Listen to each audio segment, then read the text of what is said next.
Rest in peace? Whenever card exile.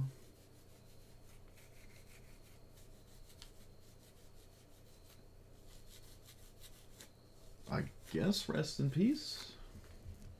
That's kind of interesting. What set is this from?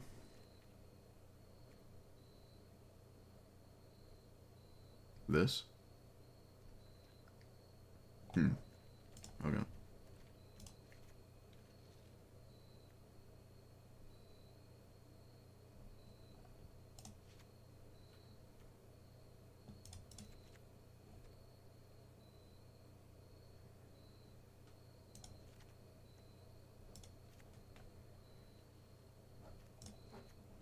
I guess there are enough exile effects.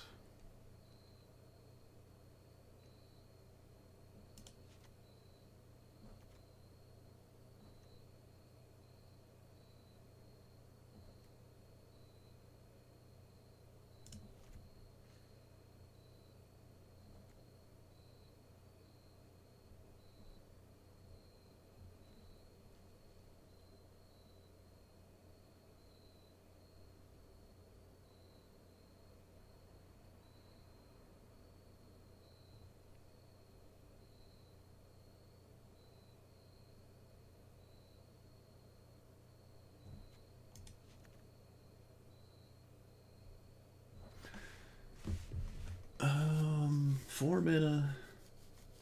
It's Vraska's Contempt, but you get to look at their hand instead of gain 2 life.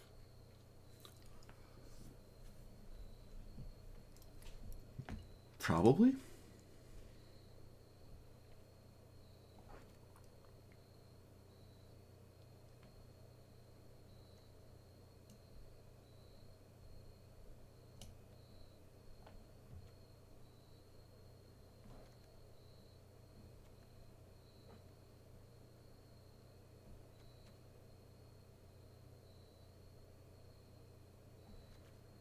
Oh wait, Rest in Peace exiles instead of it going to the graveyard.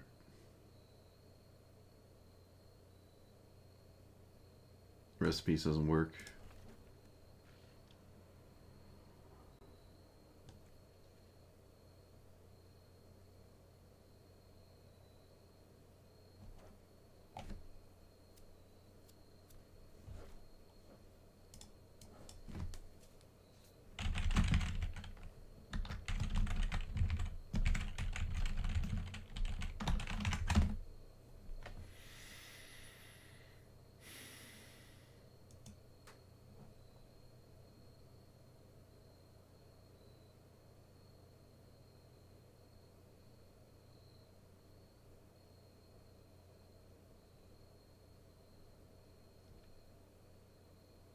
Unless I'm wrong?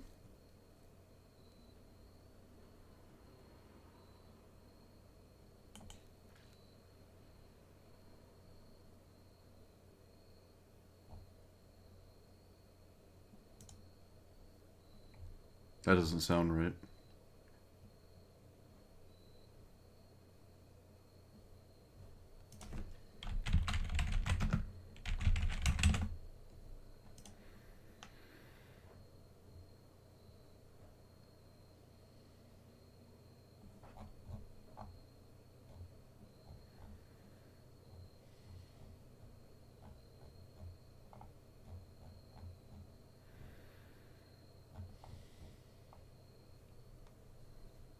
It's played in 20% of Ketra most decks, but it doesn't. It doesn't. I can't figure out if it works or not. It shouldn't work.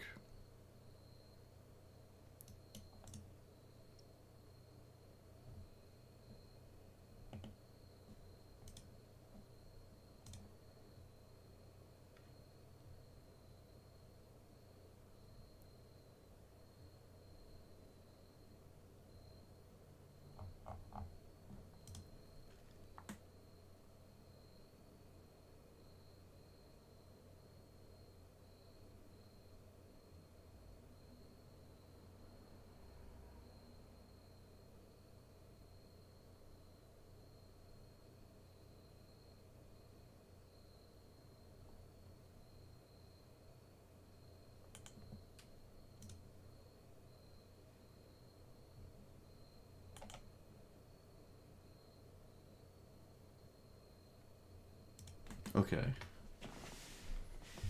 It says it doesn't work, but for some reason, to the surprise of no one, the search result, the AI search result on Google says it does, but it doesn't work. No surprise there, I guess.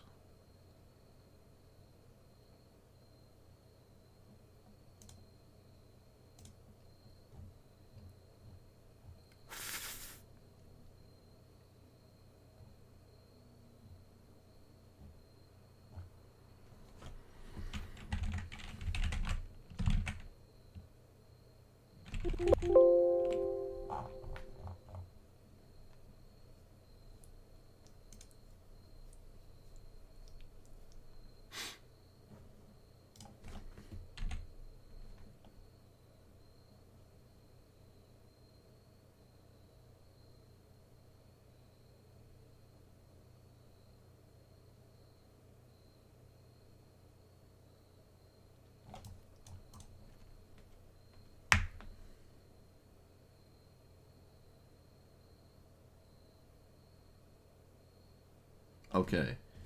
So it works with stuff going from the battlefield to exile, but it doesn't work with stuff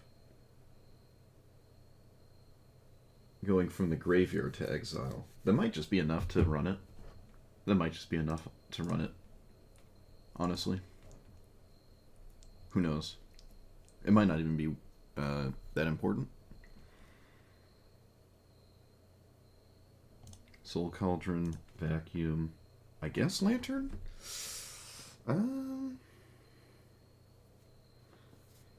Actually, because of Ghost Vacuum and stuff, maybe Rest in Peace isn't worth it anyways.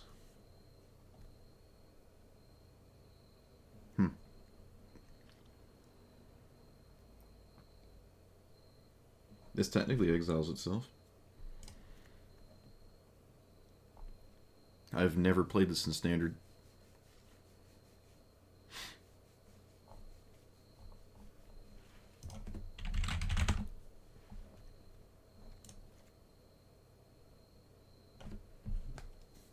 I would say Disenchant has value, but probably not necessary. It was blowing up so much stuff anyways.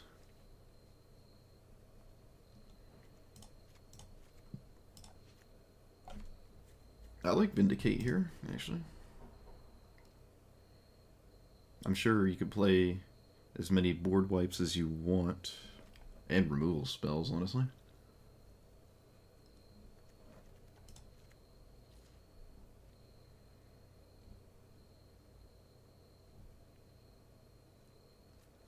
Mortify is neat. Do I need a giant threat? Not really. Oh, goat. A whole year. Look at that. Look at that. Thank you, thank you. You've unlocked my second emote, which is the same thing, except maybe slightly different, that I never made.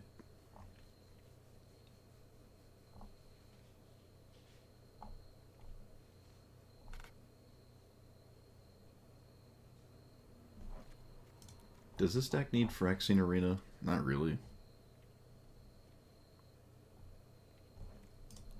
think so.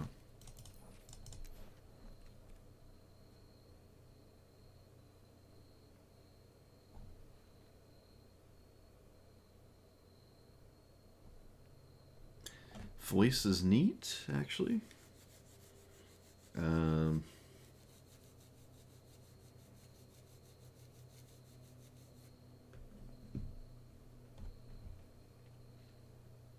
I thought I put this in here. Yeah, it's a Fiend Hunter with Flash. I don't hate it. I also don't hate another sweeper.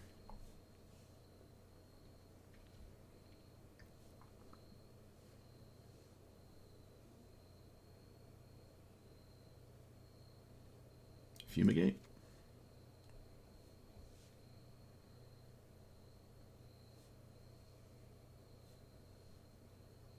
Actually, no. You want Ultima? No, I don't want to blow up my own stuff, really.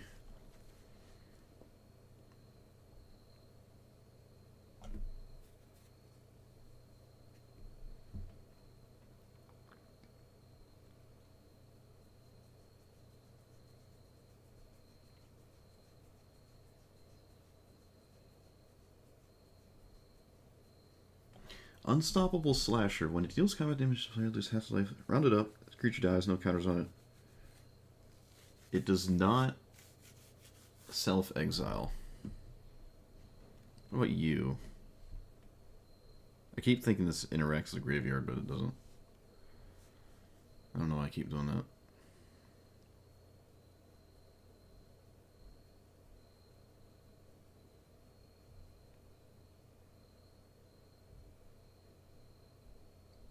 Probably shouldn't play this.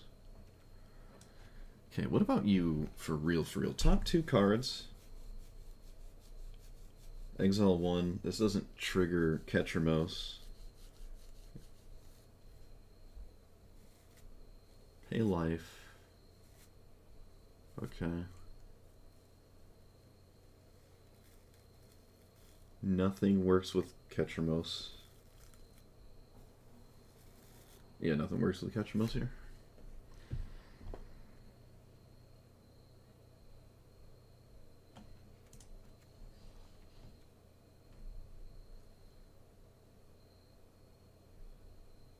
Virtue is weird when I'm exiling everything.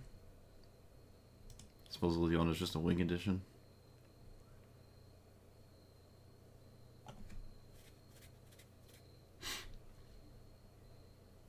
It does? How? It has to be from... Put one to your hand and exile the other. So it exile... Look at the top 2. It exiles a card out of your deck. From the graveyard or battlefield. It should not work in any way with the +1 there. Look at the top 2. Exile one from the deck. So exile a top card off your deck. And then put a card to your hand. Well, that side doesn't matter. Yeah, if you exile the cards off your deck, that doesn't trigger Catcher Mouse.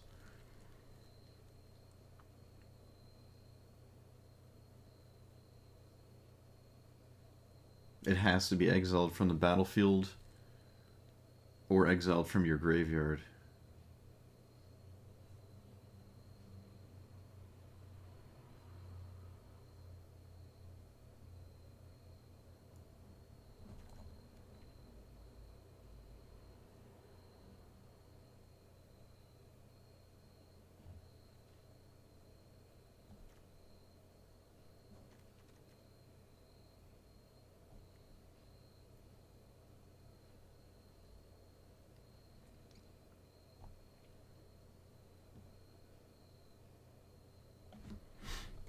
Catcher Mouse can't play the other Ashiok. Catcher Mouse can't play any Ashiok, actually, except that one, I'm pretty sure. I think all the others are blue.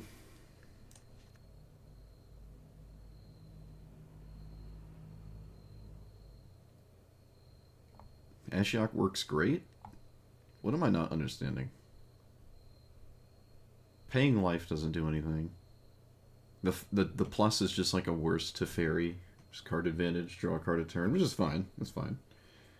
The minus is really bad, and then the ultimate is kind of just non-existent. Exile top card. Yeah, this doesn't do anything. No, the plus doesn't. We just talked about this. The plus doesn't trigger Catcher Mouse. It just doesn't work. It doesn't work. You do not draw 2 cards when Catcher Mouse is in play with this plus. And then the rest of the card doesn't really do anything.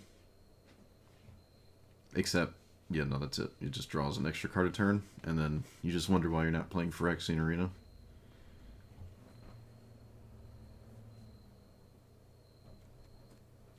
Squall is kind of neat.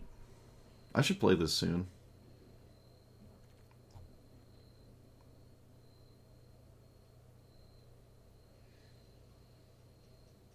Does this exile? Draw, then cast. No. For some reason I thought it was like Codas. I keep thinking this is Ragavan, but it's your own deck. Yeah. It's a weird card.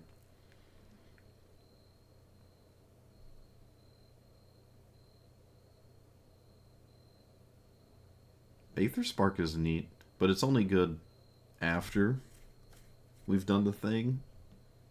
So.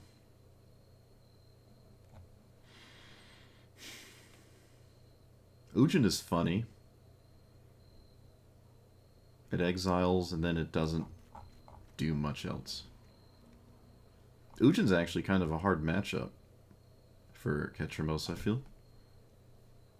Maybe not. You can just sort of kill Ujin, and they might just actually run out of threats, and then you just win. You don't need Ketramos in play.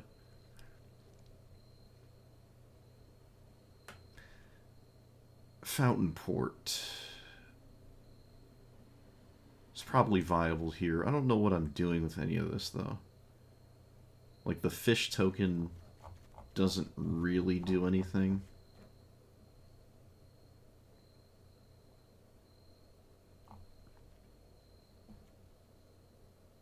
I guess I can just put Cavernous Souls in here, I guess.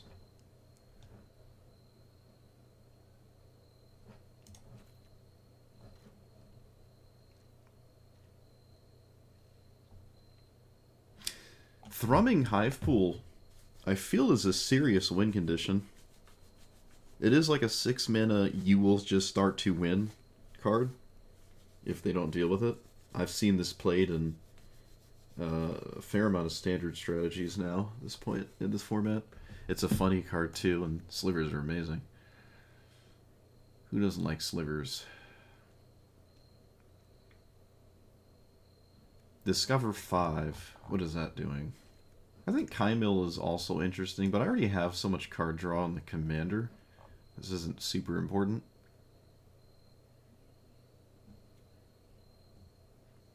The uncounterable clause doesn't really exist in my head. It costs 5 mana. Well, this is standard, so you can probably resolve a 5-mana card against a counterspell deck. There's not a lot of good counters in standard. I mean, you're not making most... you're just not making the most of it anyways. What about you? Whenever you untap permanents, put them in counters, double, they're 1,000, win.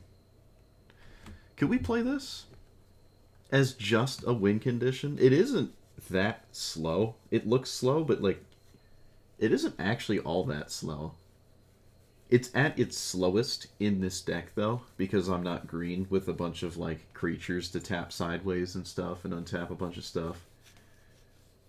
But, like, you double... How many times do you double in isolation with just one counter? Take it to 1,000. Like, 1, 2, 4, 8, 16, 32, 64, 128, 256, 512. So 11 activations... Okay, that's a lot of turns. Double the number of time counters. Whenever you untap permanents. Okay, so ideally you do this in 8 turns? assuming you're just like you're untapping at least your lands, so the first few turns are exponential with the untap, and then you start to double. Because once you get to like 50, you know, making it 51 or 52 doesn't change anything. It's just the first few. Whenever you untap one or more permanents. So let's say you untap, it goes to 2, you untap, it's 4 before you've invested in it, and then you start using it. Using it 5 would be 5, 10, 20, 40, 80, 160, 320. See, that's still too many turns. Okay, probably too slow. It's close, though. You can get games that last this long. But maybe you just, like, the game is decided, like your opponent hasn't stopped you and you haven't died yet, so the game is probably going your way that whole time. And this can also get blown up. Yeah, maybe just not quite there. I would say it's kind of close.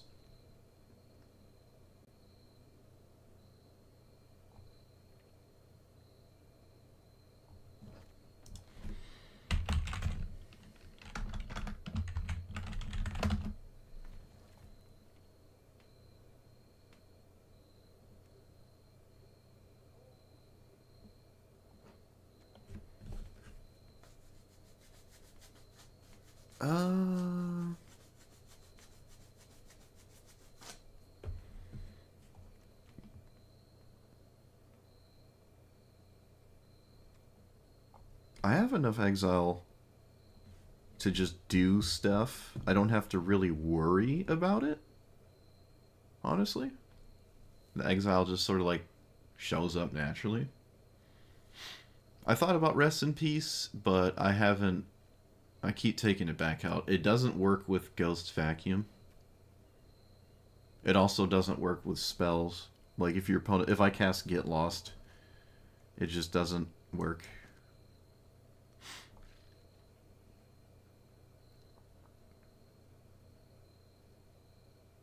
Charming Prince like replaces itself. Is that worth it? Probably not. What about you? 5 or more untapped lands when you cast it.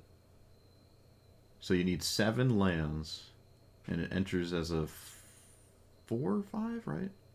Yeah, 4 or 5 lifelink. At that point in the game, Ketramos is already a 4 attacking lifelink creature, though. Authority is interesting, but I'm keeping creatures dead so often that I don't really have to tap them. It does help with losing life repeatedly. Well, in some matchups. Not most of them, I guess. There's also just like not a lot of haste in Standard, I've noticed. And obviously we're not trying to win in combat, so...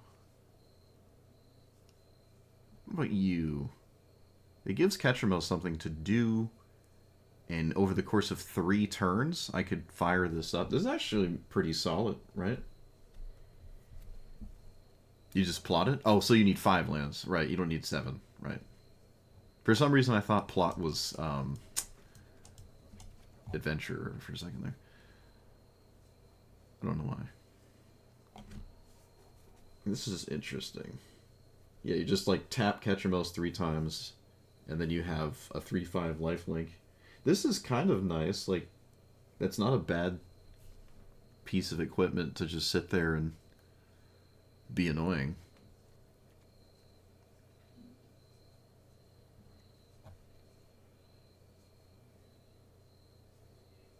What about saddling with Ketramos? While saddled, exile this and 1 creature, so you can saddle Flicker spam with Fortune and your commander. That's actually kind of nice. If it wasn't for my commander, I just wouldn't like this whatsoever, but I think it works here.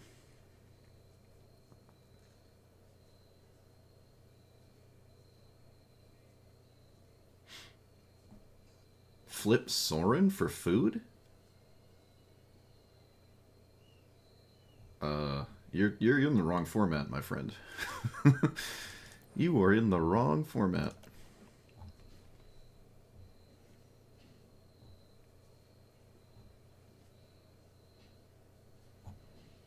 More removal.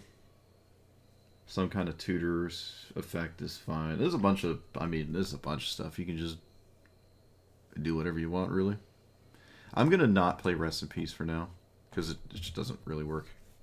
And I don't think I need it. It goes vacuum, just becomes ugly when it's in play, so I'm going to try to just not worry about it. What about warp cards? Apparently I own every single warp card. Look at that. World first. Warp cards work. I actually already added this one. Which one of these make... Which ones make sense? The one that finds a land is fine. Like, this is fine. It draws a card. Like, this is just fine. 1 minute creature? Basic planes are a creature that costs 1. I could probably put a 1-drop in here. I don't really have to, though. Especially sweeping the board constantly is, like, maybe not necessary. Return target non-creature, non-permanent. So I can warp for 3 to reanimate some kind of O-ring effect, which there's a bunch of. And then when it comes back for even more, it can... Nah, it doesn't really do much on 5. That's fine. Put a counter on a creature. That doesn't matter. Leaving behind 1/1s also just doesn't really matter. But to be fair, the last deck I played that had this in it didn't really care how good this card was. Just, it draws a card off of Ketramos and leaves behind a 1/1. I don't think that's worth it.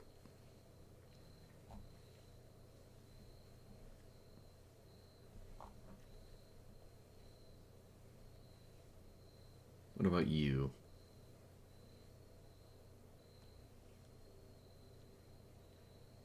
You can cast it from your graveyard with Warp, so I can continuously trigger my commander, but this is 3 life, not just 2.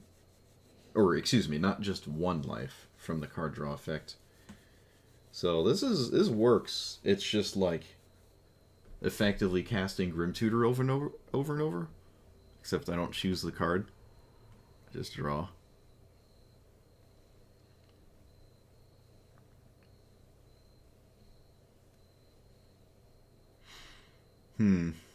Okay, maybe most of these aren't as good as I thought they would be.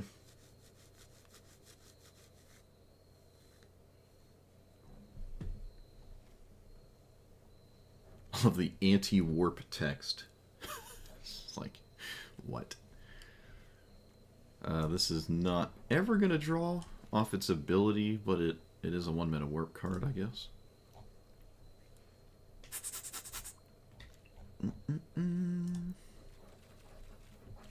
I don't even know what I'm looking for. There's a lot. What about Planeswalkers? I kind of already looked at all of them. There's basically none of them. Yeah, there's like none. This works with Elspeth in play. Nah, that doesn't matter.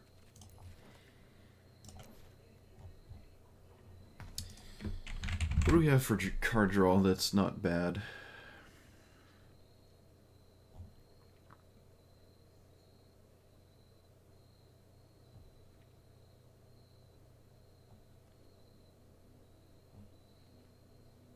Don't really need any though. Alcatraz is nice. It recurs on its own. It's pretty scary. There's a fair amount of times you don't put this back as a creature, though. Opponents tend to... You can just, like, hold lands, and then your opponent just can't flip it back if you don't need lands in play. Someone would have to be aware that that's what they should be doing.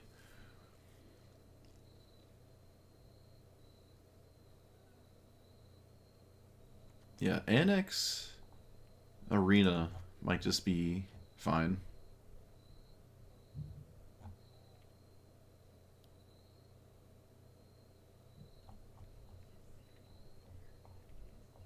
More board wipes, spot removal. A lot of options here. Doesn't have to all be exile cards. Pacifism is neat, I would say.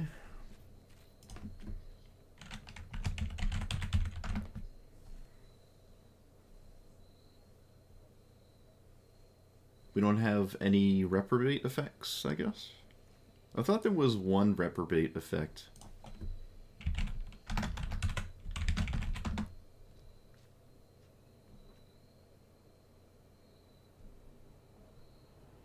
Huh.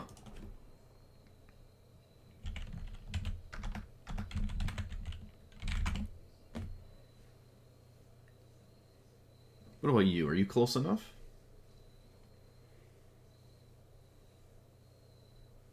Enchant a creature, it can't attack or block, so it's pacified, and activated abilities can't be activated.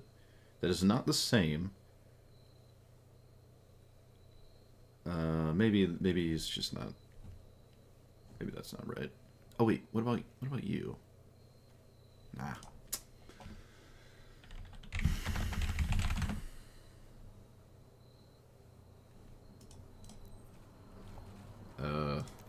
Speed Brood Stalker. Well, it's not here.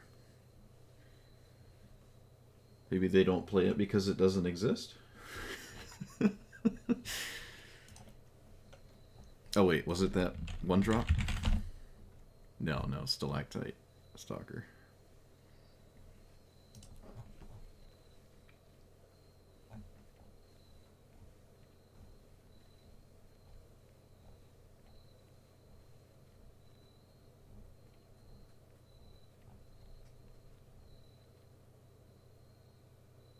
I don't like Overlord.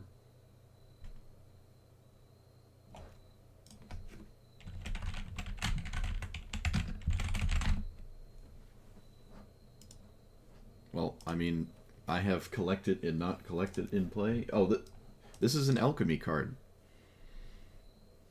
We literally can't play those. When this creature enters, choose... Yeah, I can't play that card.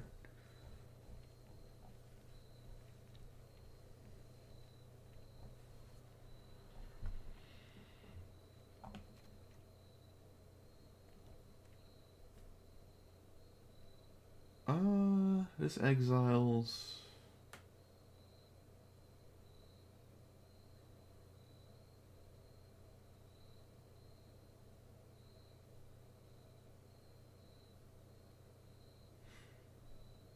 But the stream title, oh my goodness, no.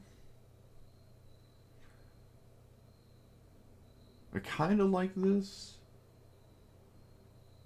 We should try this card. You know, there's a lot of commanders, they'll just like put it to the command zone even though they'll get it back in 2 turns.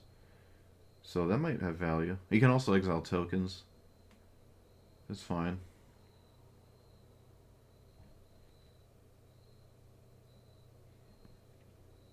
I'm pretty sure the stream title is just Standard Brawl.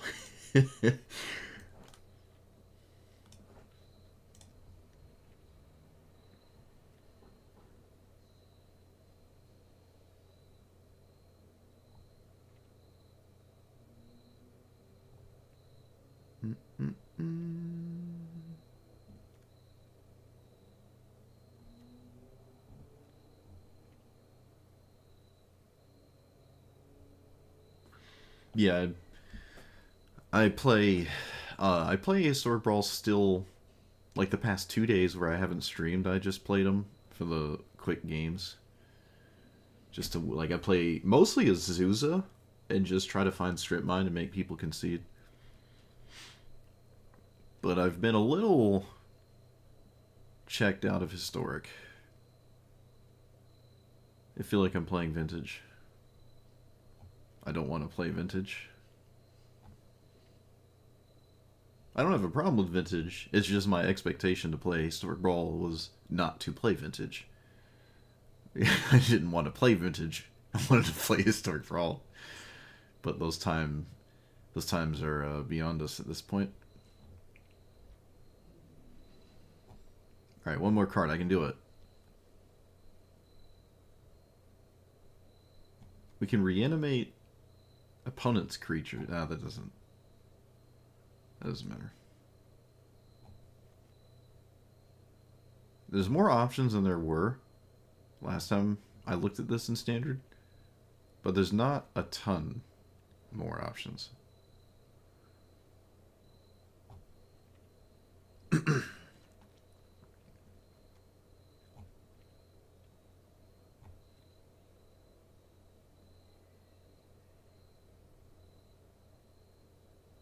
Could just play Soul Guide Lantern. It enters, it draws, and then you crack it, it draws. Not a big fan of that, but it's probably good enough. Who cares? Let's... Oh, wait, shoot. I didn't finish the mana base.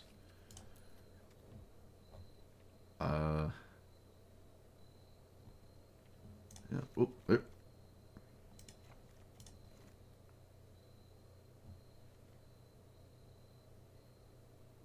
I'm not going to play Starting Town. I don't want to play Temple. Or the Surveil Land. What about you? Exile a creature card from your graveyard. Well, that's not, like, ever happening. But if it does, it works. But I don't think it's ever really happening. I have some creatures, but that's probably not a thing.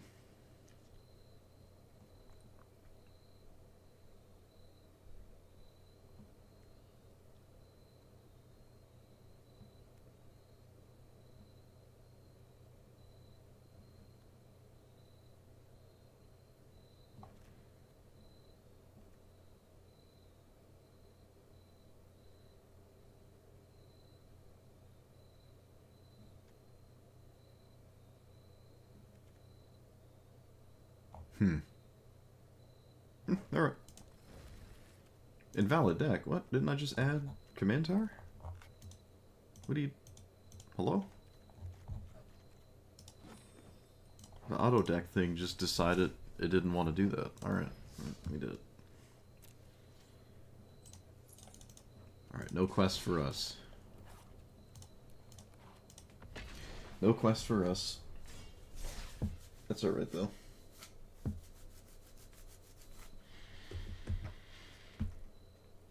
So, it seems like we can play against a very wide range of opposing commanders with this one. It's not just like the same 5. Ketramil seems to be matched up against everything, which is pretty nice, I'd say.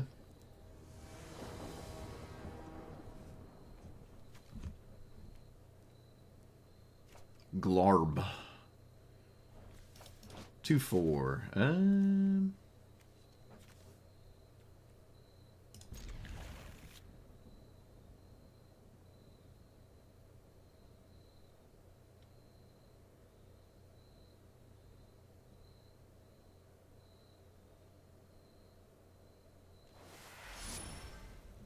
They go to 6, and it's not for a 1-drop. Well, it's going to have to feel like Exile Tribal. That's... I mean, your commander's text box demands that you play Exile Tribal, so I would imagine that's what the game plan is. Do you cast your commander here? No, I didn't think so. Let's play you, because I don't need this. I almost kind of hope they counter it, actually.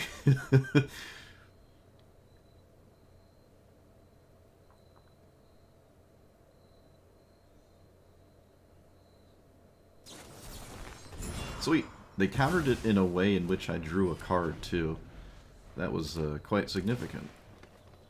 This is like the only good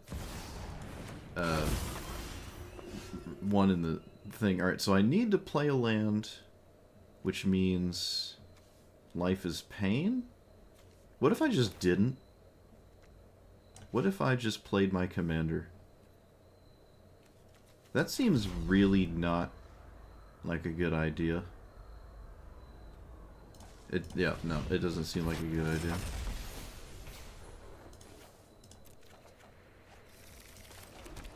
And then I can warp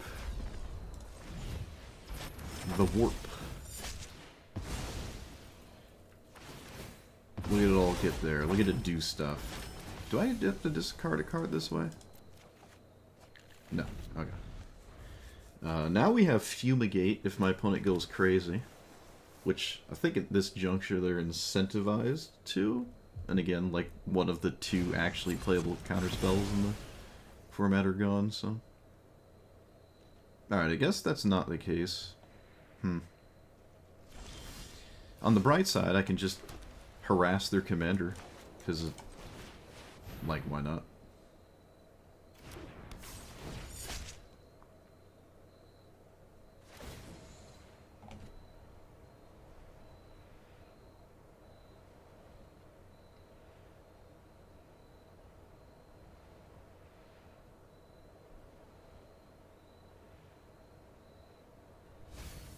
They get rid of Tyrant, sure. Another person. I literally cannot Fiend Hunter someone's commander. It has not happened yet. It's kind of crazy. All my Fiend Hunter cards have been answered upon casting them every time. They've never put it to the command zone. Okay, so I can cast my commander now and not feel bad it gets countered. Actually, that's just perfect, yeah. It doesn't happen.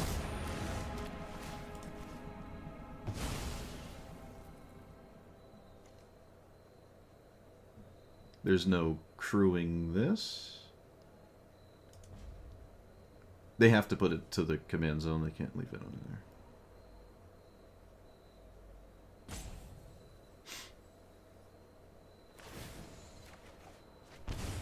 Alright. We're to zipping and a zooming. Good sign. Doesn't matter. Let's play this and minus.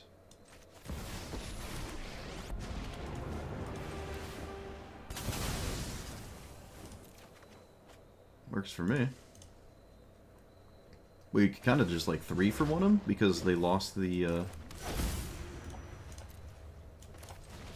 thing there. I'm just gonna play this and take the Tyrant. I feel like that's just fine. I don't need the card, obviously, with Ketramos, so. Opponent does have Virtue, which, I mean, it's not really gonna... It's incredibly unlikely to do anything. Okay, we will do this, even though it doesn't amount to much. Might as well, right?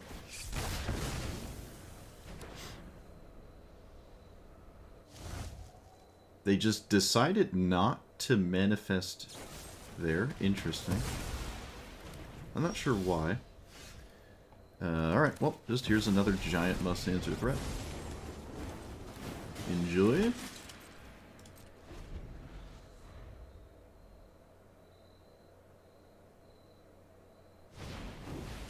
That will not do anything basically ever. It can reanimate my thing, but I just don't care. Like my Fiend Hunter thing. Like, it just doesn't really do anything. In fact, if they do that, I get it right back. So they might not want to do that. What if I just did... No. Let's not overcommit for no reason. Yeah, we'll just do this. This is completely fine. I can actually bodyguard the card they take. Yeah, like I can... Okay, they didn't take the one I thought they would take. Okay, they have 1 mana cards. Fair enough. Makes sense to me. I suppose.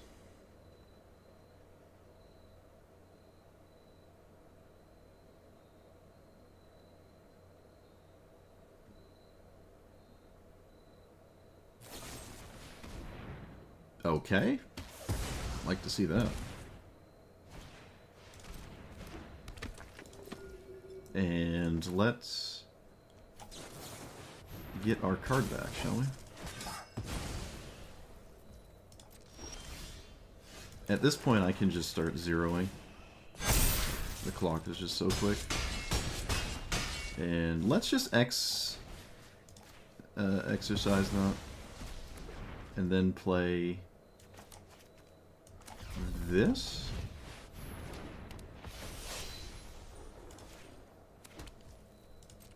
Alright. Well, that was ideal.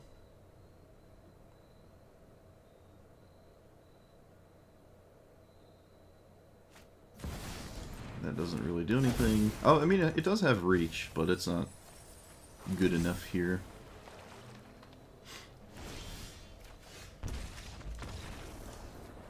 Alright, we did it. We did it!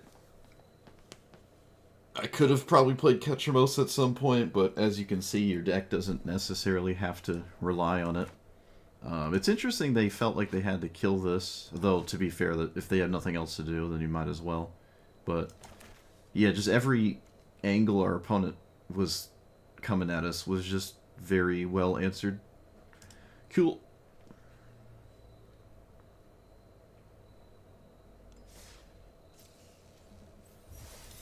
I think, no, they were just reading how the vehicle works. Because if they say no, then their commander's gone forever. Just like Skyclave Apparition. So they were just probably just reading it to double confirm that, like, you can't keep it under there. Because you lose your commander forever. Somebody actually got Amalia to 20 yesterday. I swung with Ulamog, they said good game, because they thought, like, I was going to lose, and then I played the one ring, and then they got upset. Hey, speaking of getting upset, I guess Amalia players were easily upset. It's funny. Okay. I was talking about Historic Brawl in that last game, but still. Look at that. Apparently, Ketchermos is an auto-win. Is it? There's a lot of exile effects.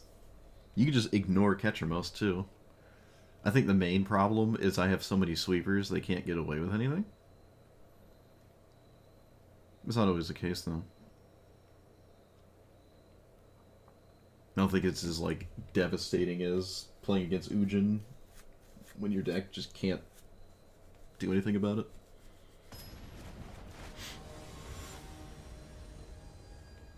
I have not played against this. This is the one that turns into like a werewolf or something, right? Okay. Neat.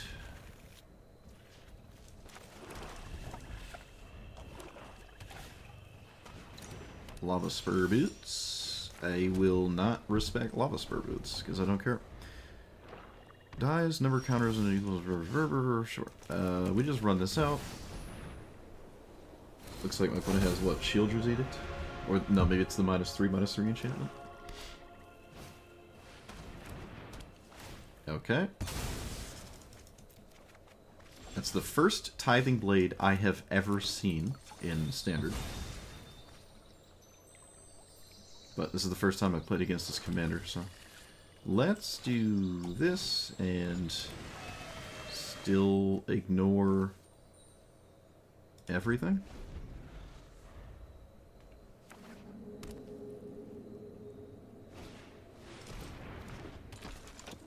What does that do? Okay.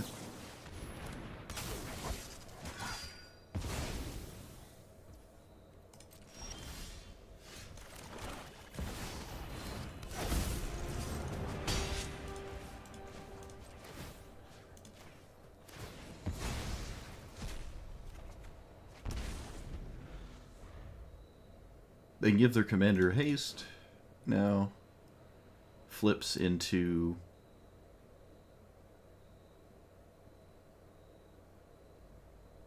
okay, this is kind of a weird looking card here, but I suppose it has text on it. Let's go to combat. Do I sack my bodyguard if they try to kill it? Does that even matter? I feel like it doesn't matter. I will now deal with the boots. Actually, wait.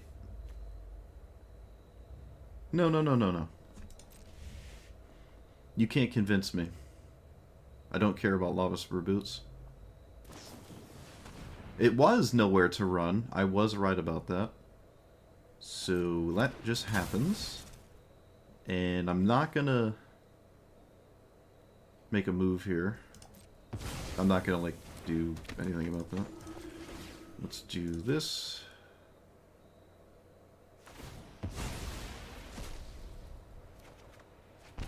And then this. Nice. Yeah, we just we just had everything covered. And Ketramos is just incredibly annoying. I mean, Tithing Blade is kind of nuts to me. I'm not gonna lie. I mean, maybe they kept the hand just because of that, but dealing with Ketramos the first time isn't really getting you anywhere. And I can just really deal with all the threats they present. And most of the time I see this card, I'm not impressed with it. This is kind of another example. Even if my opponent had a land and like immediately crewed this thing, I just wouldn't really feel threatened by that. The problem with giving your commander haste for 1 mana is you just could have just played it a turn earlier, and it would have haste the next turn anyways. And it's kind of the same thing. So, like, it's swinging on the same turn, right? It's swinging on turn 5, whether you played it on turn 4 or you played it on turn 5. It's swinging in the same turn. And the word 1 is kind of like whatever. But yeah, I don't know. It gives the rest of your deck haste for 1 mana. Right, I get it. I just... Every time I see it, I'm like, eh. Gilgamesh likes it. Gilgamesh can play it. But everyone else, I don't know. It's not the same as Lightning Greaves. It's not even close to the same as Lightning Greaves. A completely different universe. And people probably associate it with Lightning Greaves, which is why they play it more than they should. It's like, oh, Lightning Greaves in Standard. Lightning Greaves in Magic Arena. It's like, well, that's not that. Same with Swiftfoot Boots. That's not the same. It is not the same. Although some decks would play Swiftfoot Boots instead of Lightning Greaves, like Kotus and whatnot. Alright, a mono blue commander sounds incredibly annoying. Oh. Alright.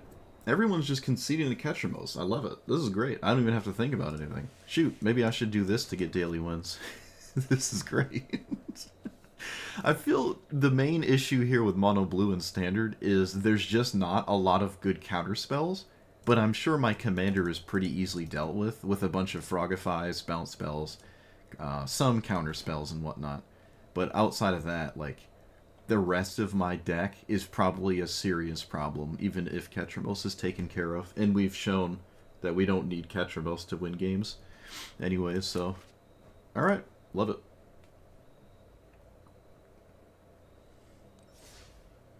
I'm spending more time talking about games than I am playing the games. But that's what we do here. We talk. Does someone want to order me pizza? I really want pizza. Ugh. I'm craving pizza. But I can't. I can't. I can't justify it. Unless it's free, then I can. Then I can justify it. I can justify anything if it's free. No, that's not true.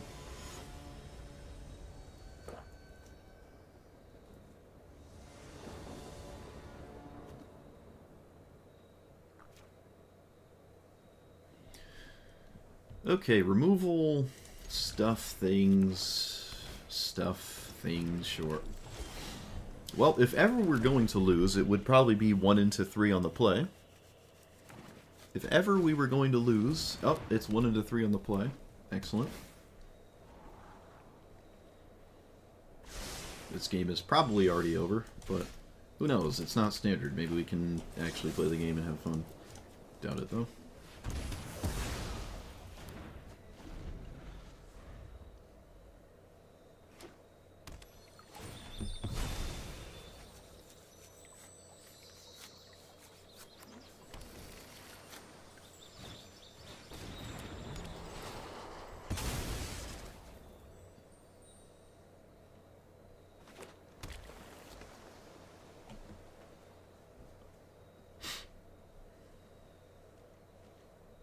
Why did you not swing? Okay. Oh, it just didn't swing, didn't use the mana. That was weird. They had something they could have done there. Oh, I see. Just crew the this thing.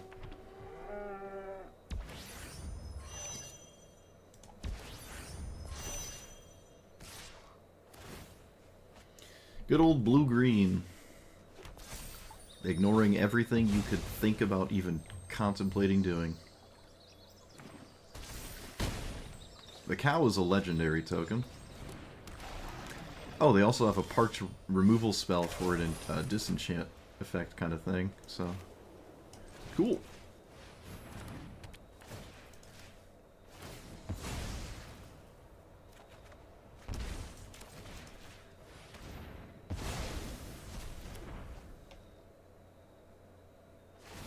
And I didn't draw a sweeper, so I have effectively one turn.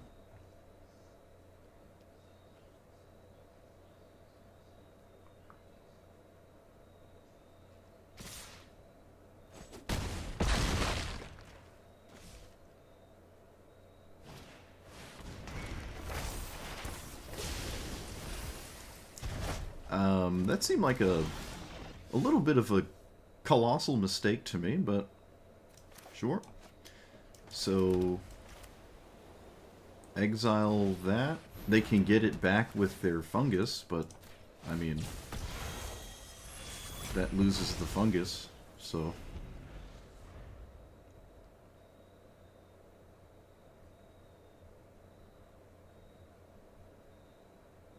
You're definitely going to want to do it now.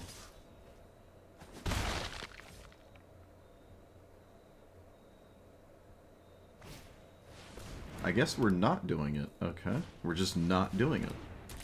Huh. It's not lethal if they do it. It's just 6 damage. Probably still just good enough, though. If I make 2 tokens and they sack, I go to 1 and I lose Elspeth, but I'm still alive? What if I just made a 6/6? Alright. This feels better, but they're about the same. It doesn't really matter. I'm dead most of the time here, I would argue. But, like, I just take 6 and I don't die. So it doesn't matter if they do this here.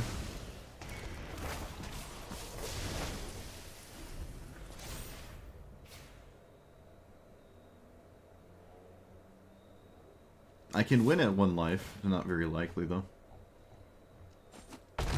Alright, yeah, I'm just over this. Let's be real. This isn't gonna... Yeah, 1 into 3. Llanowar Elves on the play into a 3-drop.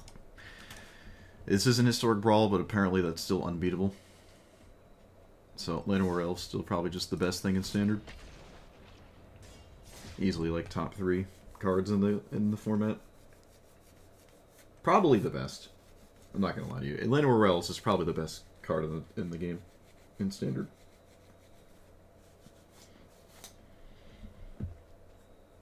I can't think of anything else I've seen that's on the same paradigm or power level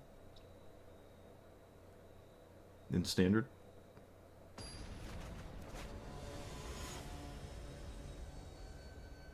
It is kind of doing its own thing above and beyond basically the rest of the format. Yeah, I think Llanowar Elves is actually the best.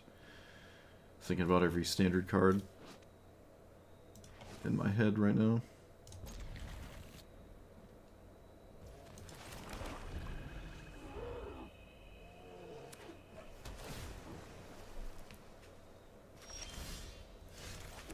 Whoop. I could start scrying. Could start drawing it and kind of do whatever I want with this thing here. I don't need to do that. Let's not play our commander. Not get hit by a counterspell, I guess. But again, I mean, there's not many counterspells anyways. Malcolm. I don't like that.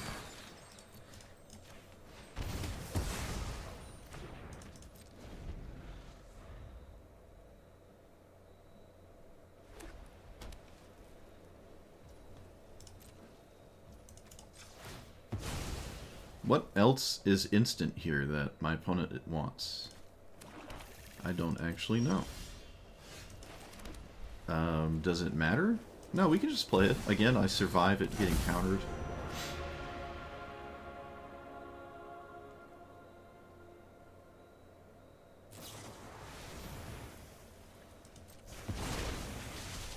Okay.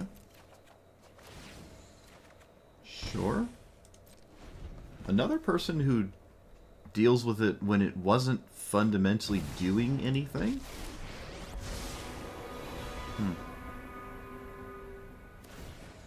Draw, then discard, sure. Exile, yeah, I'm probably going to want to blow that one up there. I also want to land, so... That's not a land. It's also not really doing much here.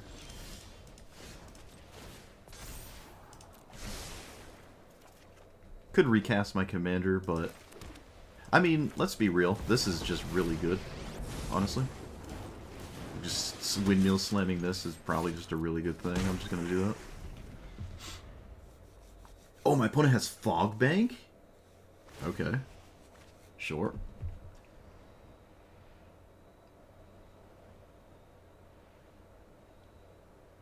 I don't need to draw a land this turn.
Wish I could go after my opponent's graveyard here.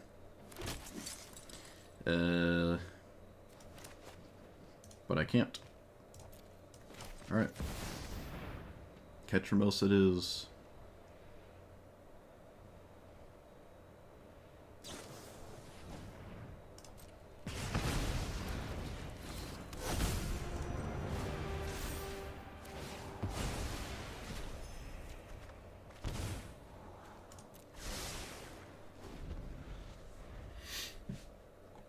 So they're probably going to reanimate Jace? The rest of this doesn't... Like, banishing lighting Ketramos doesn't solve your issues long term. So it probably has to be Jace.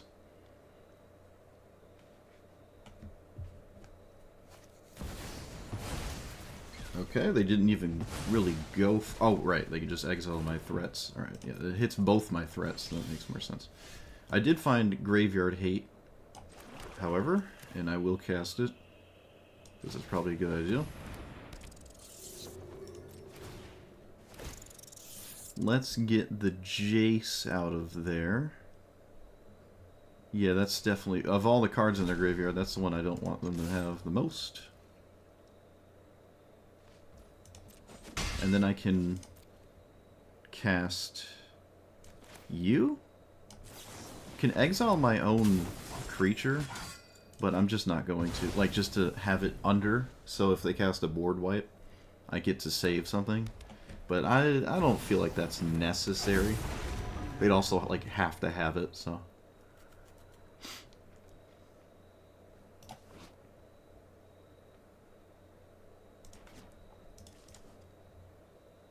It's like a banishing light effect, or Malcolm, and I don't care about Malcolm.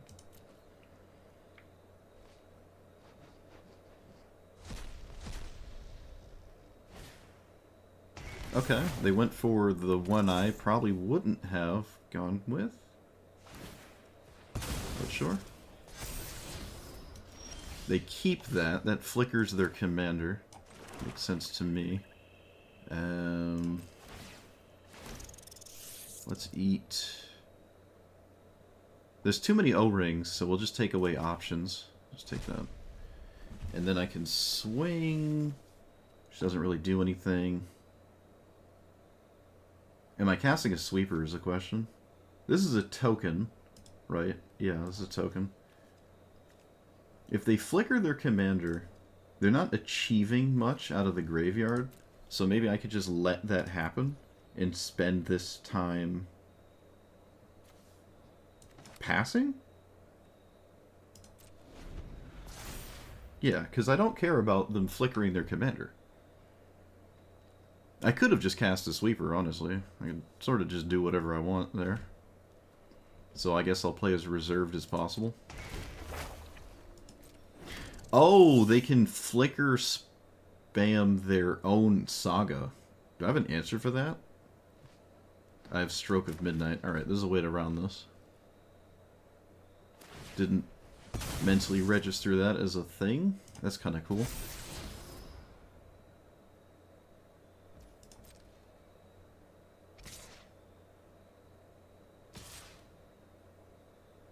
They do swing with the 3/3. Sure.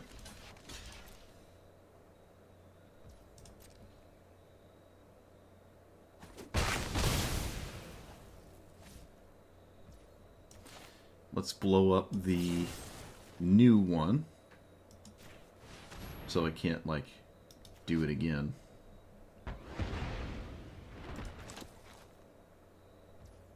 And then attack their commander? What are they gonna get? Fog Bank? It doesn't really matter. Okay, it just doesn't matter. How do I deal with this?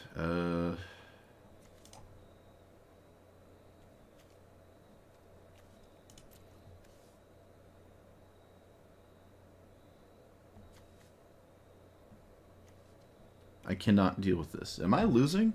I'm currently losing. Because I let that happen. Alright, that's not good.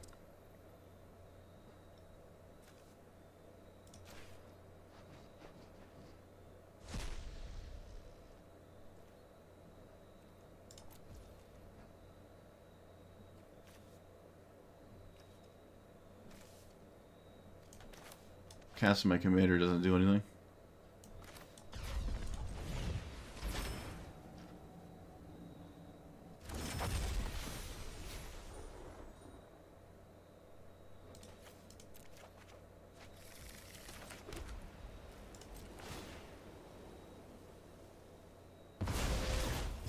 Yeah, I'm gonna lose to this 3 blind mice.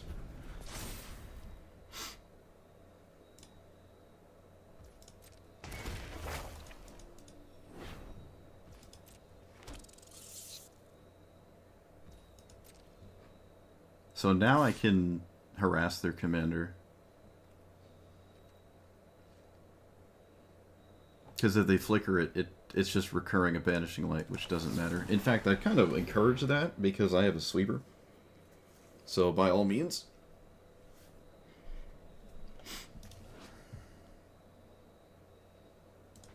Or I guess you could also copy this card, which again, I can't say I'm too concerned about that.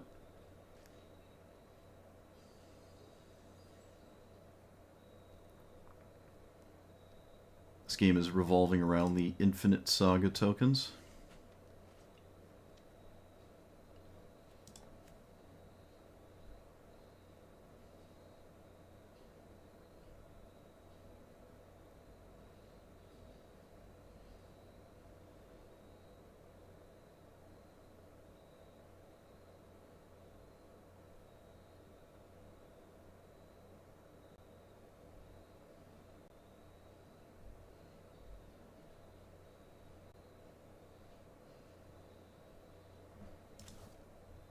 They can just get Banishing Light.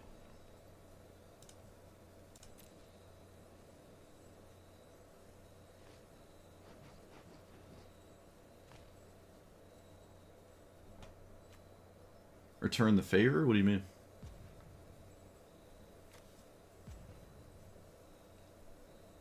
They just doesn't want to? I don't know. I don't know the other two cards. Both of these are reasonable. I'm sure there's decisions to be made here. I just don't know what they are. Oh, my opponent's thinking about it. It's not a redirect, it's a copy. It's not a redirect.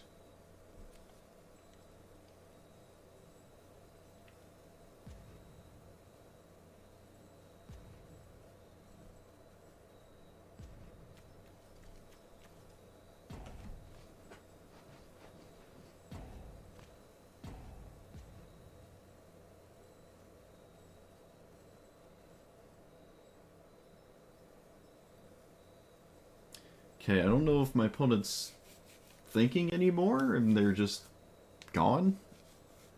I mean, this is the most crucial moment in the, like, what? Did the game get too complicated? I don't understand. This is exactly where you want to be. I don't know what's going on here. Like, the first minute of thinking makes sense to me because there's definitely choices and things to think about. But now I think maybe they just threw their phone, which is nuts. I don't know why.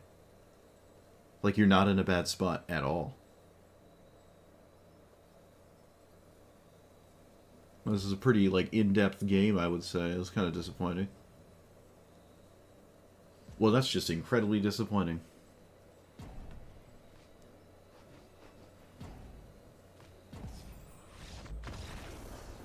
That's disappointing. Alright. I guess they thought they were screwed, or they just upset I had an answer. I mean, I have infinite answers in my hand.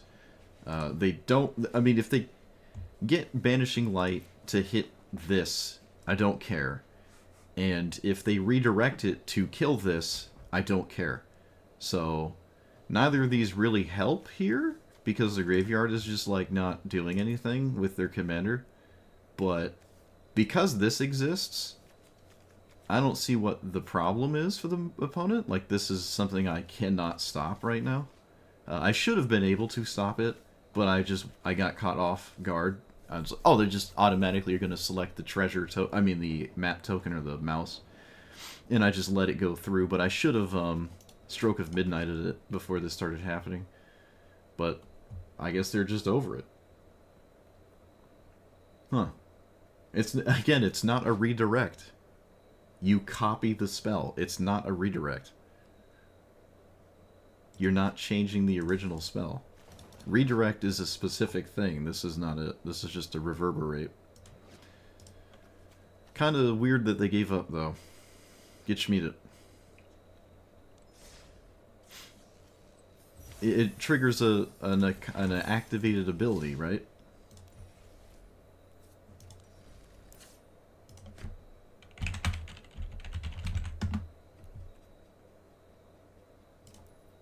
Oh, shoot.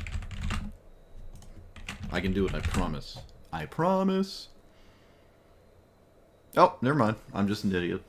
I thought it was the bottom part was specifically abilities, and the top part was specifically spells. Alright, nope, I'm done. Yep, I'm not sure what the problem was there for the opponent.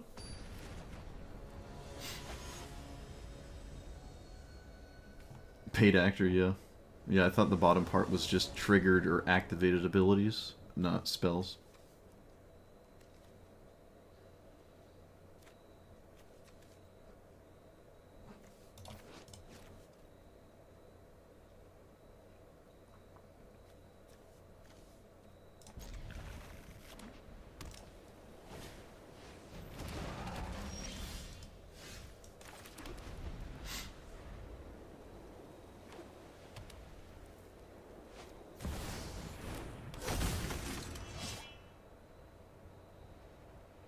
I have no idea what this does, so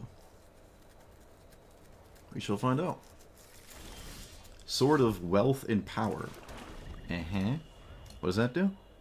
Protection from instants and sorceries. When it hits you, treasure and copy your own spells, which I'm sure they don't really do much of. Okay. They didn't even cast it. Huh. Opponent just didn't cast it. Opponent has a 1-mana spell. Let's play Ketramos? or the rat? Let's play catch or mouse. Probably much more significant here, so. I'm sure there's a reason. What are the 1 minute protection spells? I don't even know.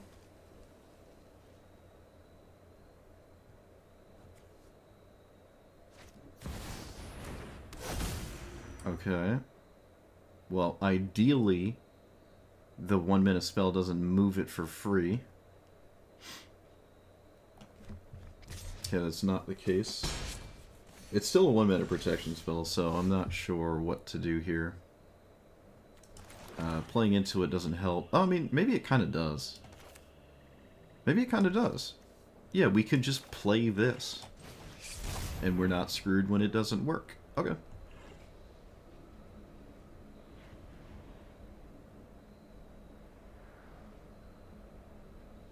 Well, I should probably wait till I target it first. I mean, it doesn't really matter, but it probably should still wait.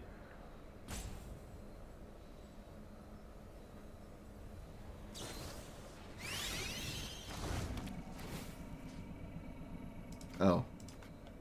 Okay, yep, can't do that. So now I can crew to chump block. Oh my goodness, please. Get off my screen.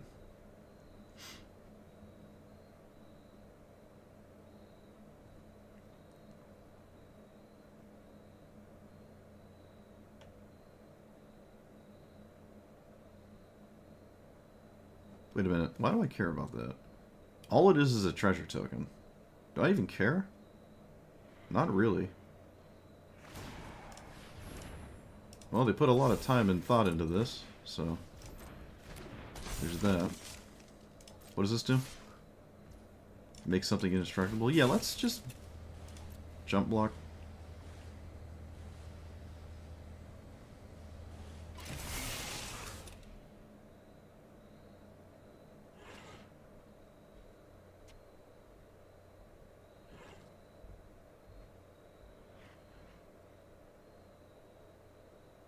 Any second now, opponent. You can do it. I have faith in you.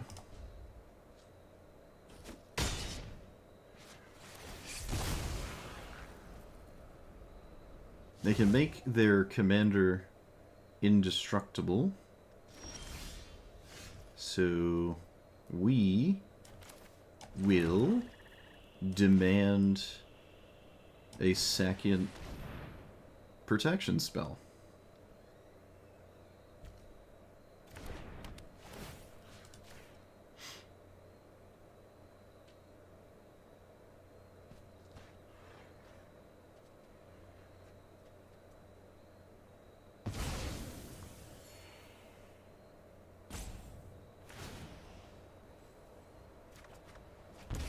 This is other creatures?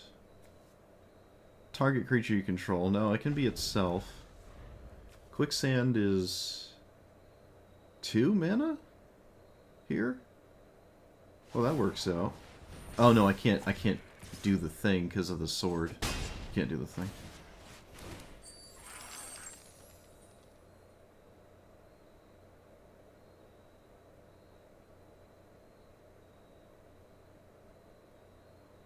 We're doing as well as we are.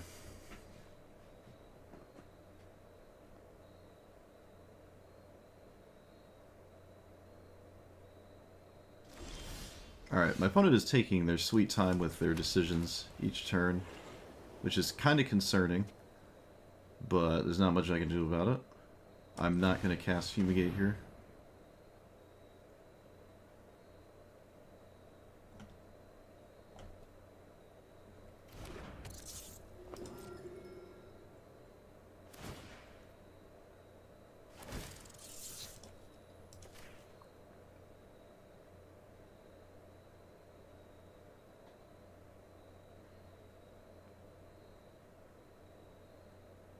Oh my goodness, opponent, please!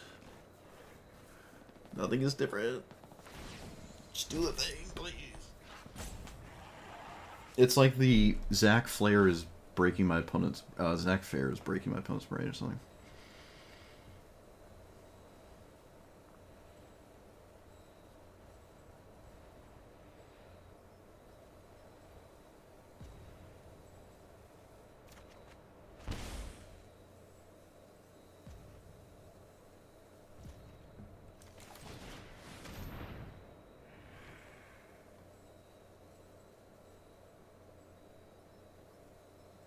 Well, I mean, it's not a removal spell. You would have done it already. Okay, it's a removal spell. I don't know why they didn't do it already. That was weird. They thought it was fine to draw a card. I guess it is. Fair enough. Fortunately, the sword that's hitting me is not game-winning, but it is doing damage and is adding up. But it doesn't just win on the spot. I do have double sweeper. At this point, I'm probably just going to have to double rip.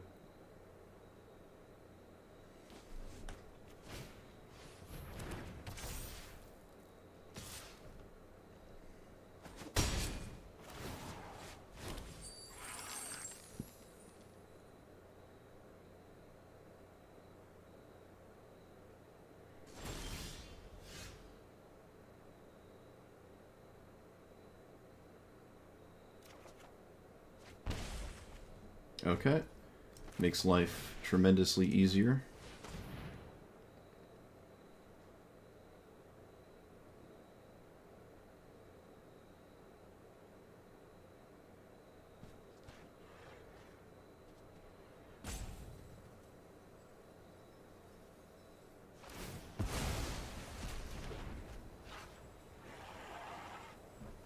Hexproof from monocolored.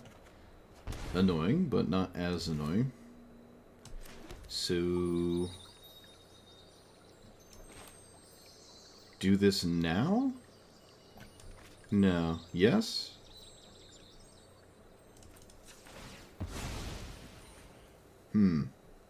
Options.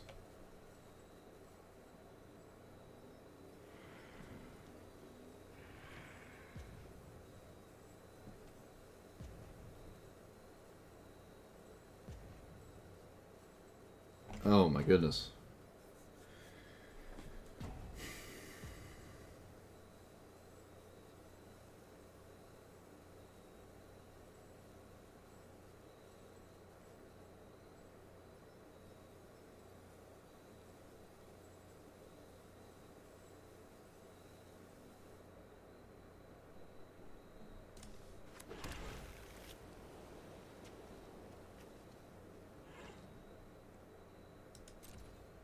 I think I should risk it and not try to cast spells right now. The spell I'm casting is okay to cast on my opponent's turn anyways, so I'll just do that.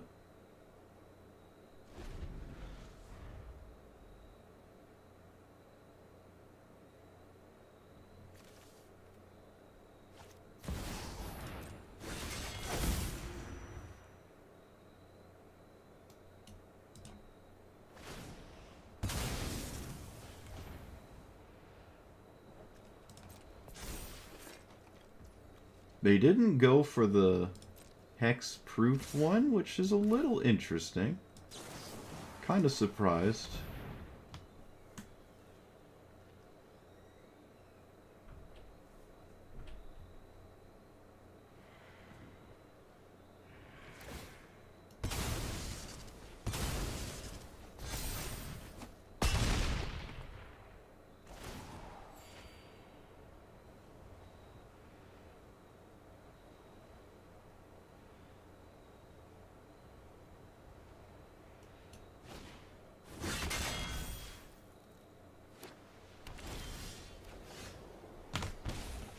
Okay, so now I'm dying. Let's cast you. I guess I should swing first with the rat for no reason. I can't really exile. Yeah, let's just do this. I gain some life too, which might genuinely matter. And then the demon I make hopefully starts to offset the life I'm at. My life total.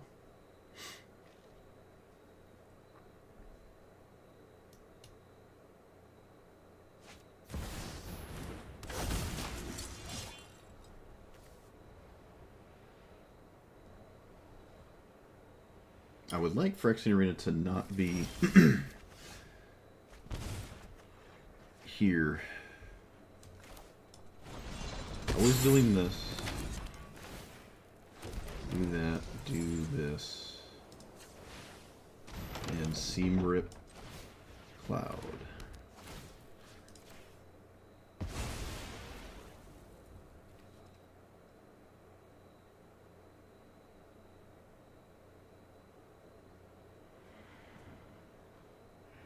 Alright, I'm not technically dying, but I'm balancing on a knife's edge here. No pun intended.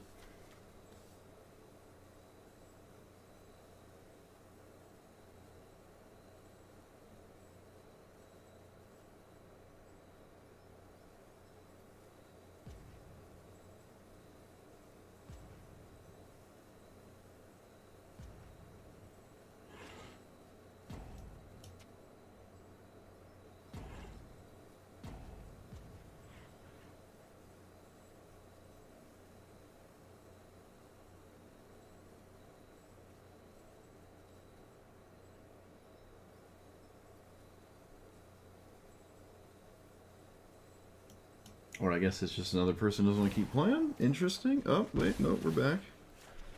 We're back here. Forgot this is even in my deck. Huge.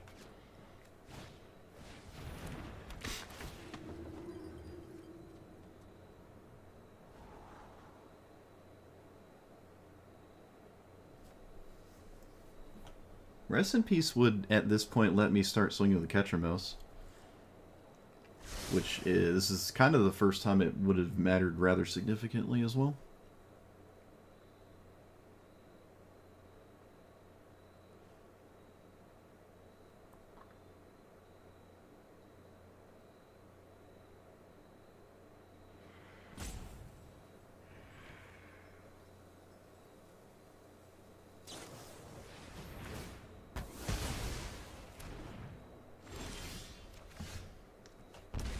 Banishing Light, what does that do? Not much. I'm going to play this because an army of blockers is quite crucial here. And we play Banishing Light on the creature. So my opponent doesn't have a creature. And then I die. So that doesn't work. I just died.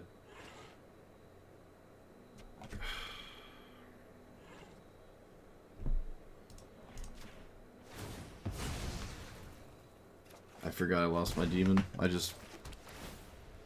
I'm dead on my own upkeep here. There's no way I can stay alive.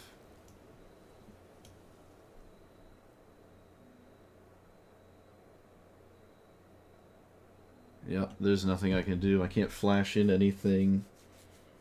I can't gain life on my upkeep.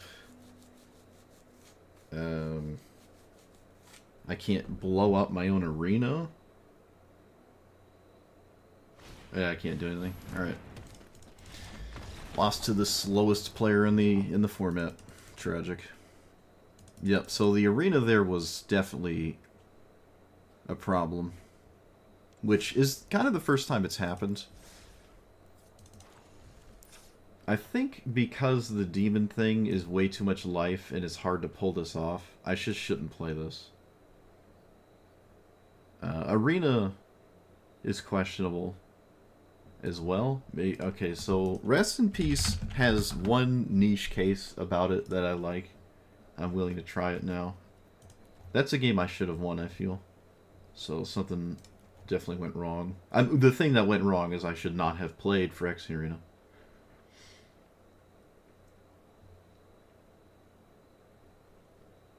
That's what went wrong there.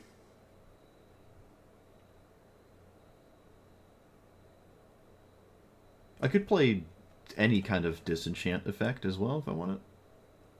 I can actually blow up my own stuff with it too. Yeah, let's try like another random disenchant. I think disenchants in a deck like this are actually really good. Because you have basically every kind of creature based thing taken care of. Just having some more naturalizes is okay. A lot of, I mean, there's basically every single deck in the game has some kind of thing that's naturalizable, so.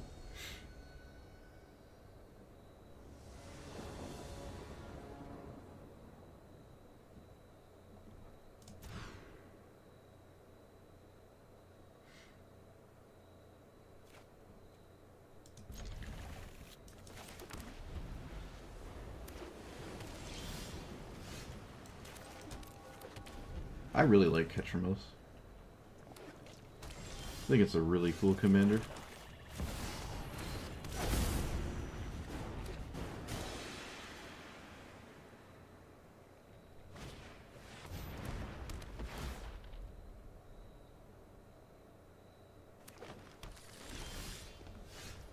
Well, that's kind of neat.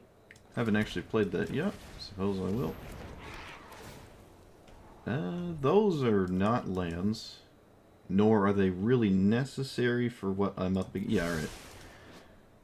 Attacks while saddled. Okay, it doesn't do anything.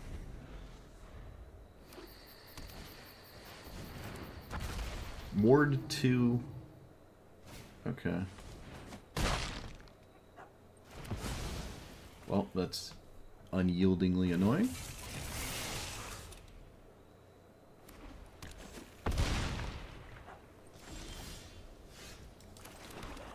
So, destroy tapped creatures? No, let's just do this.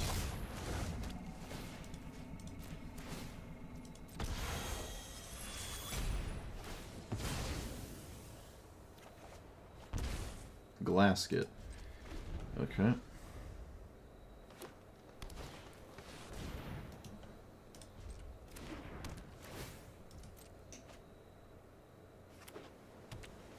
Well, that's what most people do when they play EDH. Alright, losing to the World Wagon. That's always fun.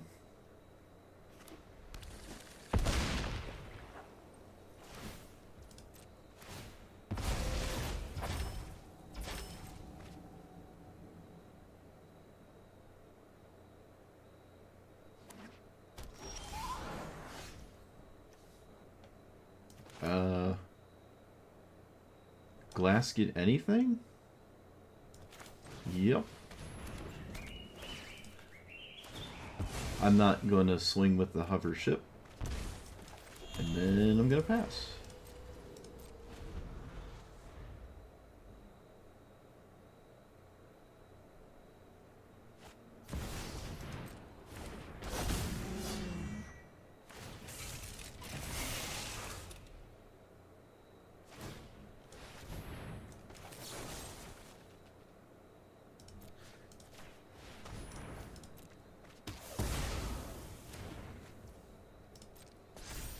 Of course, that's a 2/3. Well, this is how you beat my kind of strategy, because I just can't stop the infinite ways to attack me.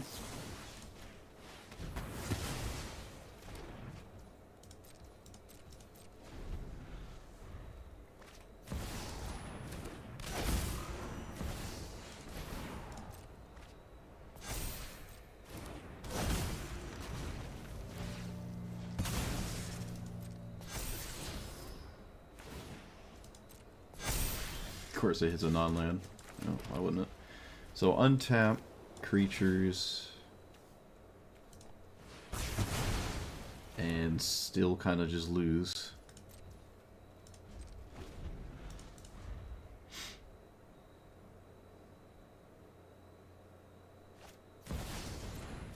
I don't know why they didn't play Bonnie there. I would have played Bonnie.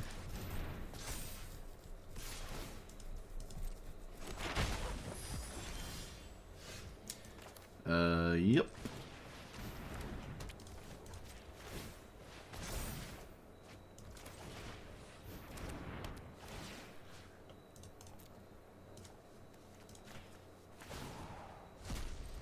I can start swinging with my commander now.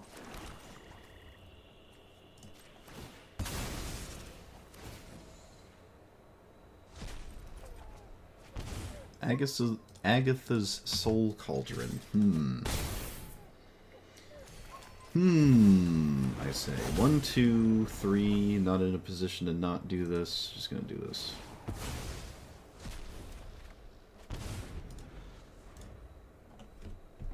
Don't know. I don't think I have any good long-term prospects anymore, though. I'm losing really fast, and it's not looking good.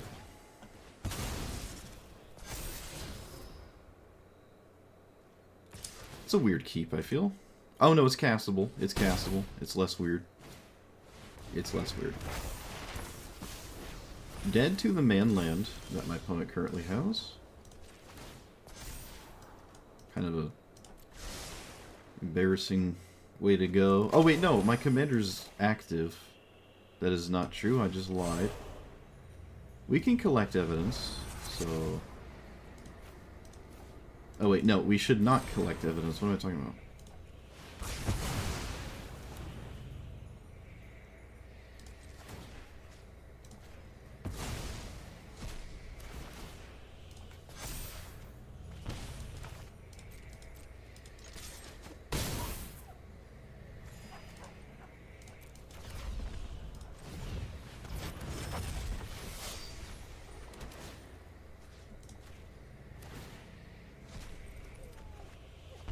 Not sure I even wanted to lose life there, but I did. Can't undo it now.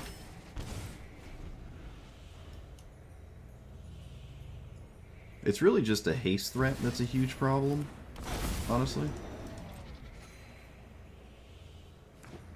I'm surprised I'm even still alive.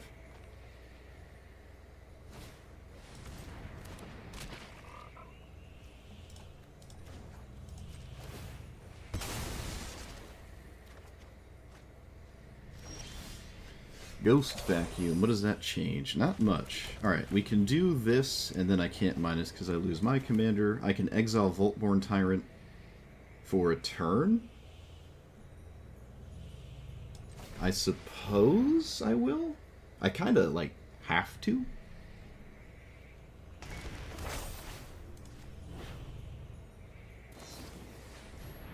Or not. So, I can play this minus and then lose that way. I can play it plus. I can just plus it, I guess. Not swing. Ghost Vacuum. And then just pass, because I can't... There's no real reason to spam exile on my own turn. Alright, yep, I mean... They either have it or they don't. There's quite a few things that would make it a problem here. Sure.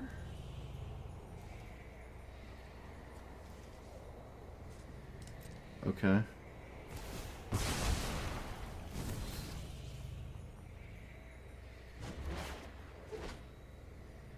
Well, that's one piece of it.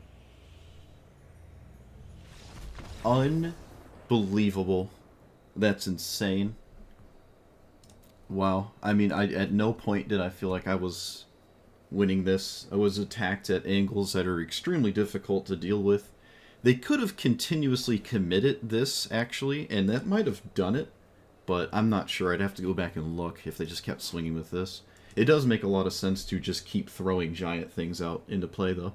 They could have just swung for 2 right here and now, and they could have effectively done it twice, but I do have Ketchermo swinging back.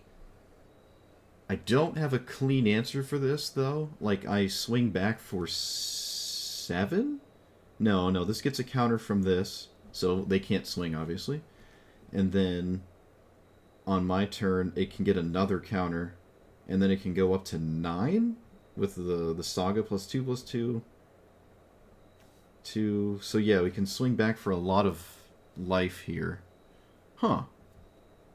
And then I can actually play this. We can make another 2/2 zombie. We have this to reanimate this. No, non-creature, so it's just this. Yeah, I guess it wasn't lights out if this game kept going. But I'm just surprised we lasted that long. That's crazy. Wow. Sweet game. I didn't have a lot of hope for that one.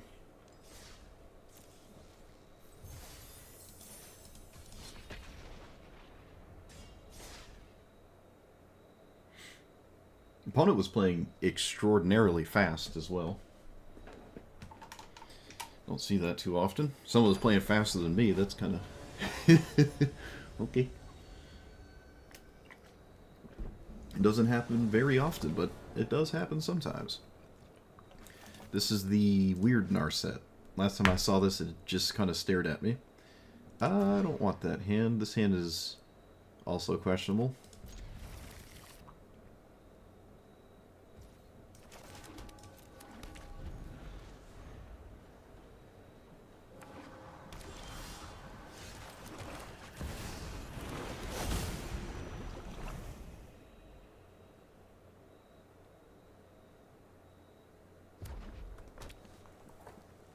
A braid? Oh, I was gonna say by all means. There's no essence scatter, so.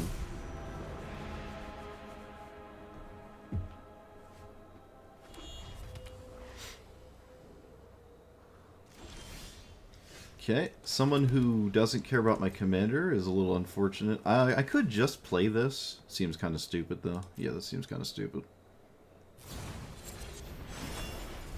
Sure. Makes sense to me.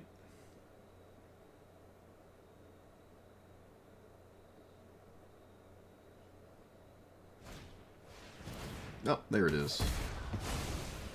What a surprise.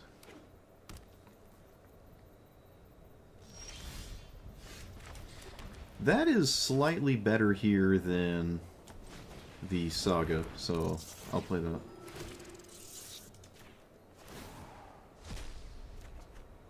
Rest in peace. I will just windmill slam this through counter magic. This makes it so my commander will just turn online very quickly, I guess. But it does turn off my card draw engine.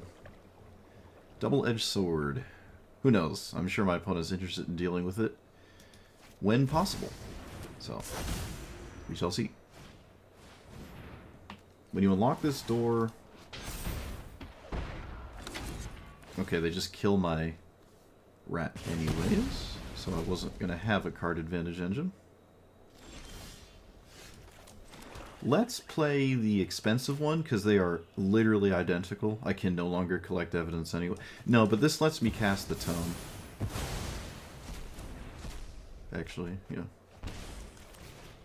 Not a pretty... I mean, I don't know. Am I scrying here? I have stuff to do in hand. There are bad draws. I don't think it's bad to scry. What does this do? No maximum hand size.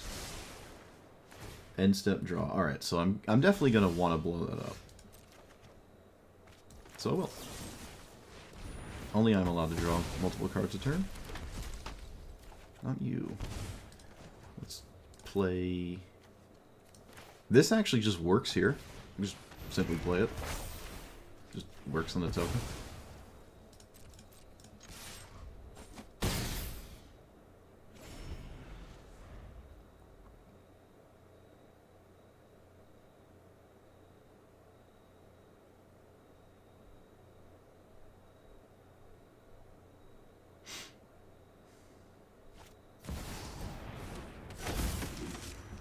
Has that worked? No.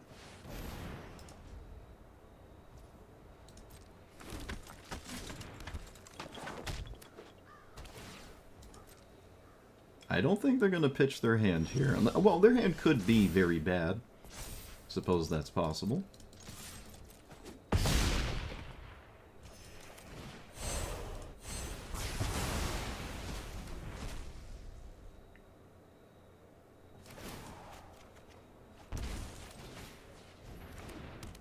Okay, I think I will start scrying.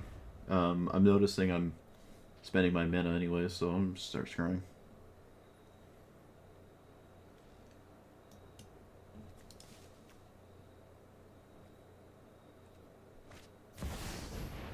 Sure.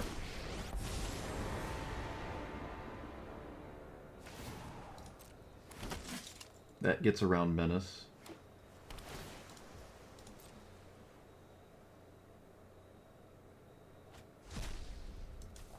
Opponent surveils away Brawl.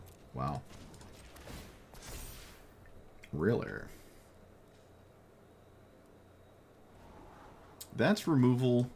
I don't really need that, though.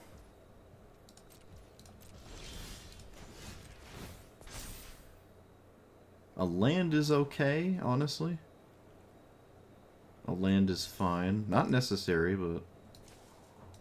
Yeah, we'll take a land. I can kill their Elspeth with my Elspeth if I want.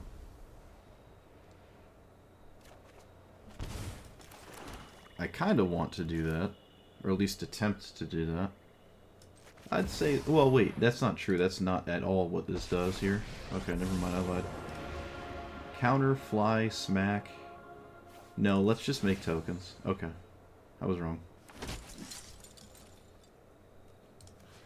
Especially if my opponent appears to have a castable card. Not really interested in overcommitting to something unnecessary. And there's no reason to hold this card. Could potentially find something here. Not likely though.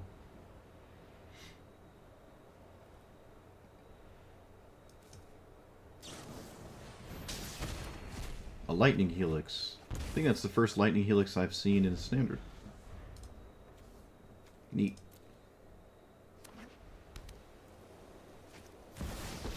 Quintarius.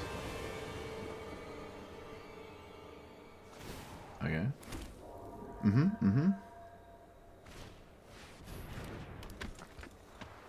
The all-in stat strategy. Love to see it.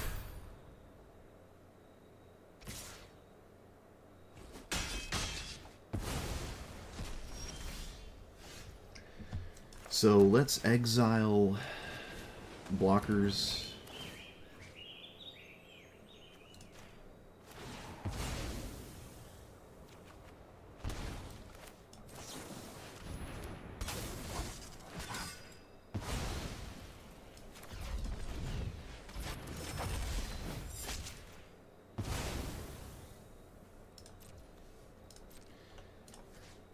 That.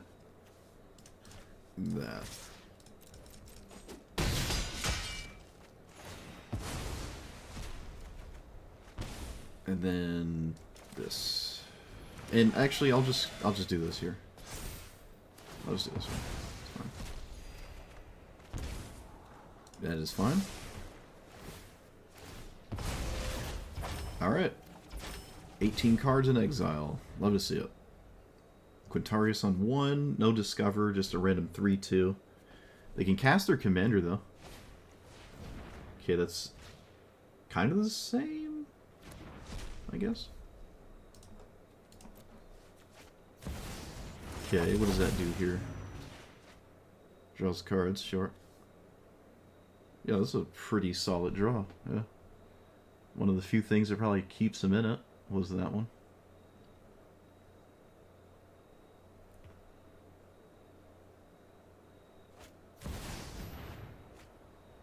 Sure. Quintarius is pretty sick. There's a lot of cards today I've never seen played in Standard. So here, the tokens are worth dealing with. My deck is cycling through answers anyway, so I don't have to do that. Okay, so what I can do here is all out here, and they can't stop it. Yeah, alright. This is fine.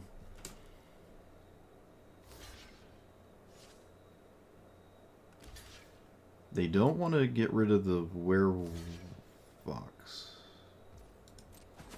Huh. Okay, fair enough. Alright, we're playing this. I don't care. We're doing it.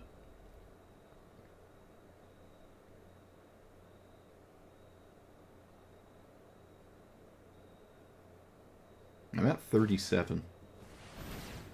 Half my deck is... Oh, my opponent's actually seen half their deck as well.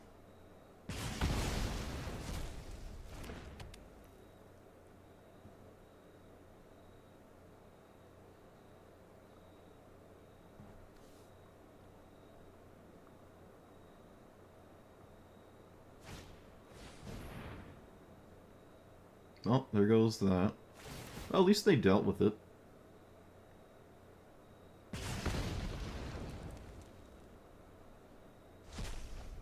Suppose I can't be too upset with that.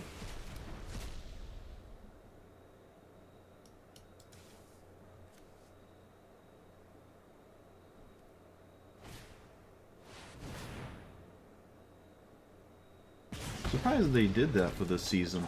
The red one there. At the time, I guess it made sense, but it didn't end up panning out too well. When it gets rid of Heartflame Duelist, I can target their commander with this, and I think that's fine. That's fine. Like, it's annoying to have it come back and stuff, but I don't really care too much. Again, for the quadrillionth time, my Fiend Hunter doesn't do anything. No surprise there. Let's, just play this. I'm not losing to a sweeper, ideally. I don't need another O-ring on a creature. And this does... simply draws a land. Okay, I scried backwards. Whoops. Should have scried after. Wasn't cognizant of this as a thing to do this turn. Oops. Alright, found an O-ring anyways. Look at that.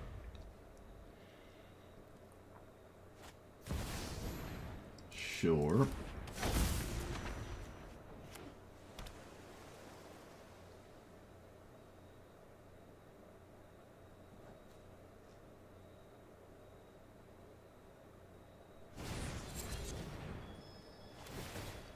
That is not really a great answer, because this gets back to my hand, and this is pretty good here, so I'm not sure if they want it to do that. But if you have to find cards, I suppose you just have to do what you gotta do.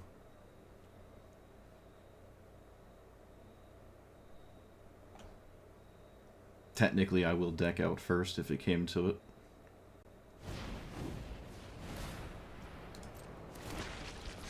I think. Although Narset does draw a lot of cards, so maybe that's not true.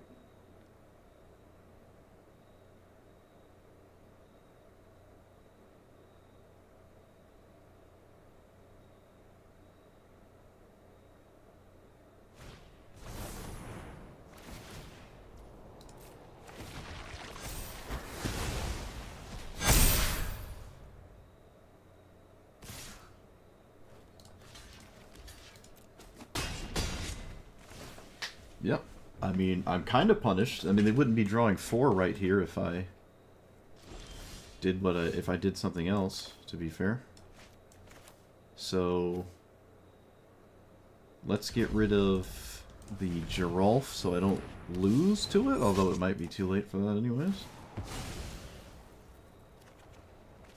Didn't draw anything helpful. Let's get rid of... what does this do? 1 damage. Okay, I'm not too concerned about that.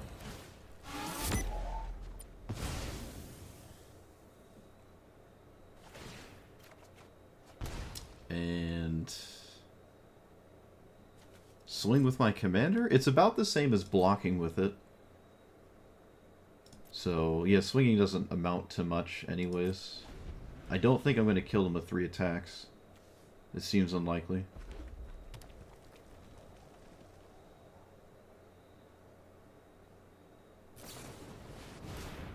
Oh my goodness, there's just so many answers to everything here. Well, I'm sure their deck is full of answers. Just the fact that I'm getting 2 for 1 spammed over and over is really annoying.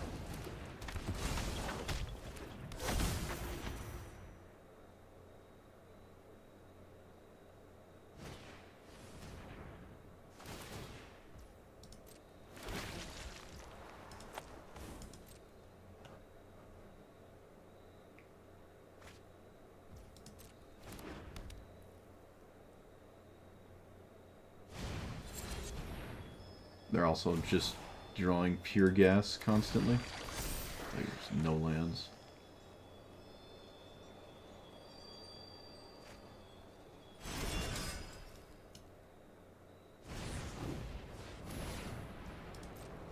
Well, this is kind of a sad game to lose.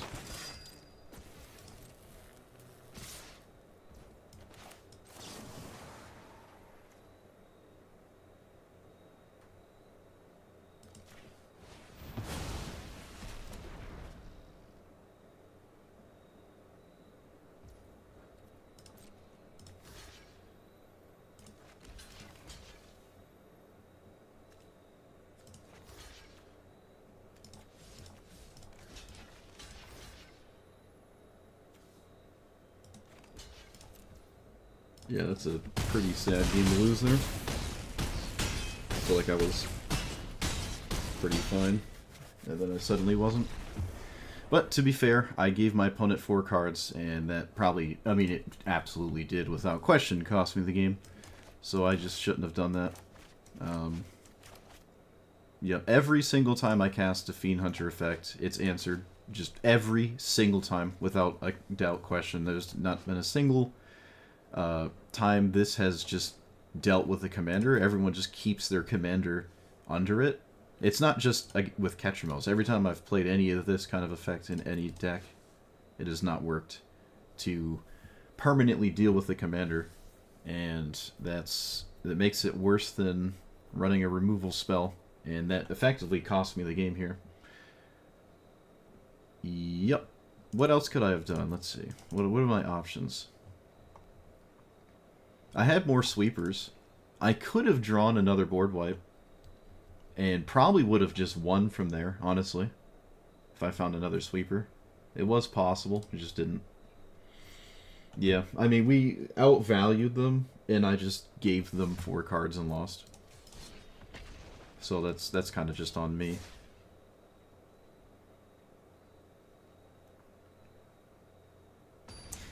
Yeah, I don't know, there's not much I can do about it. There really isn't that much I can do about it. It was just going to happen no matter what I chose to do. So, is what it is.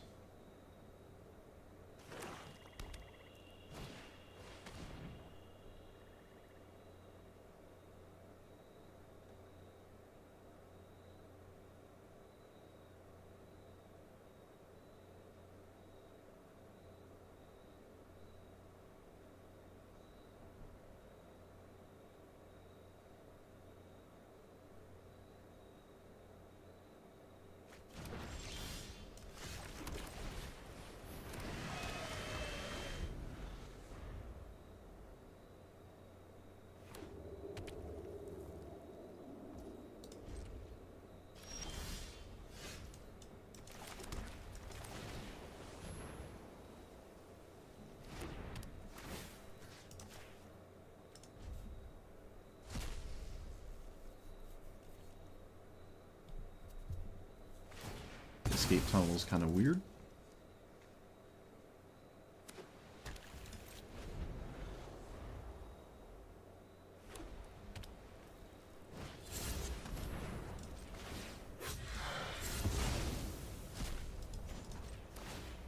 No idea what this card is. Absolutely no idea what this card could be. Sure, we'll find out. I'm not going to make a move on it.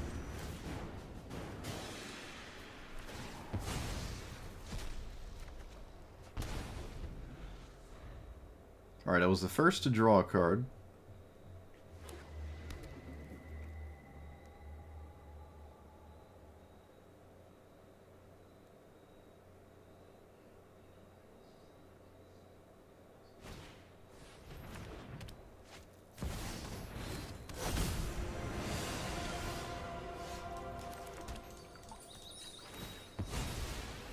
Almost want another white source, honestly.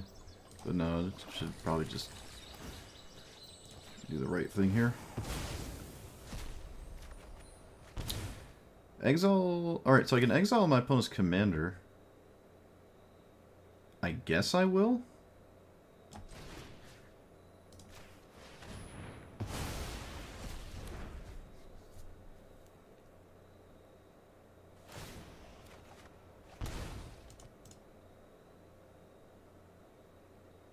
No, we're not conceding? Alright, we just say we're good game enjoyers without actually conceding. You got it.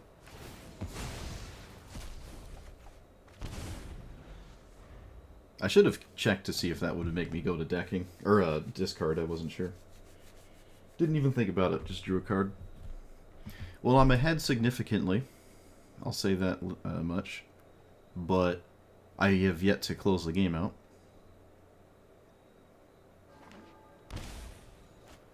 They do just recast their commander. I find that kind of insane. Wow. Okay. So... let's do this. Maybe you just have to do that? Yeah, I guess you just have to do it. I don't know.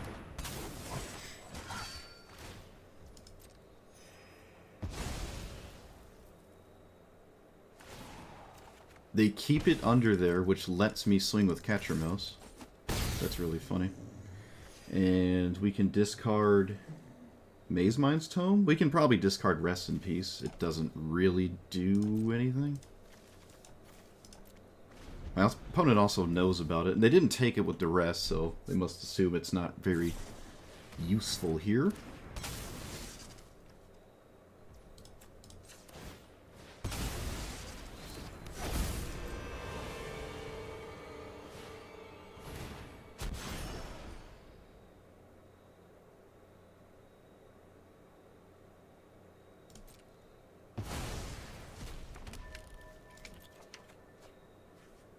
Okay.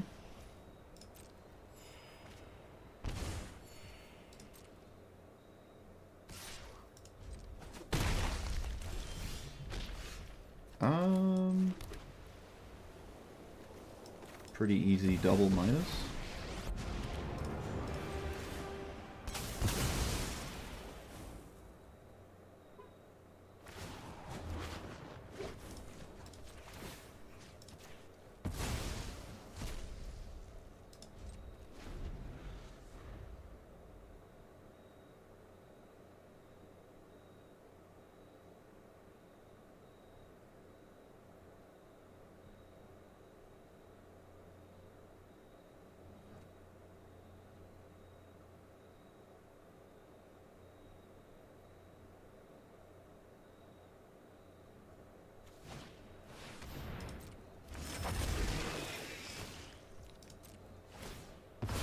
Okay.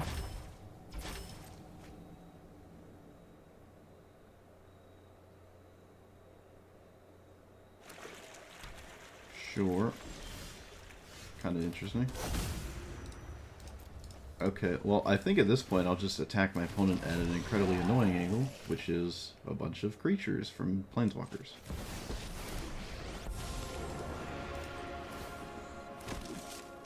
And play Maze Mind's Tome. I think? Yeah, I don't expect any sort of haste threat, so...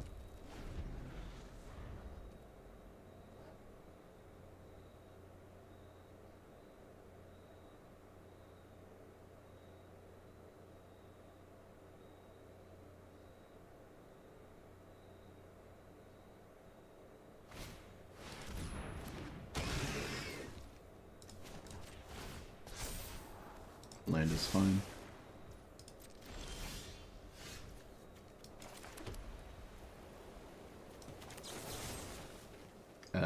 Actually, wait. Let's cast this one. Because Bitter Triumph can deal with a bunch of random stuff that could happen.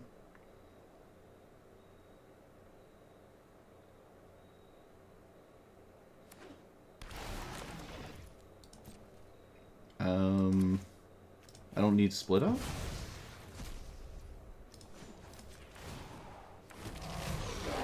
Do I make more tokens? Or do I just attack my opponent's life total? Let's, force out a sweeper here. That's what this will do. Yeah, we force a sweeper out with the first layer of counters, I feel. And that's my opponent's whole turn, effectively. So that sounds ideal.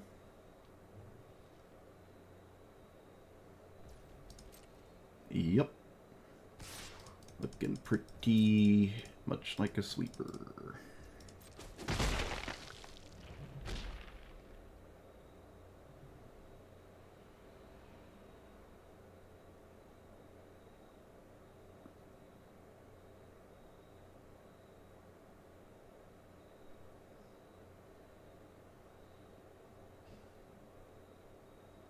What's under this thing?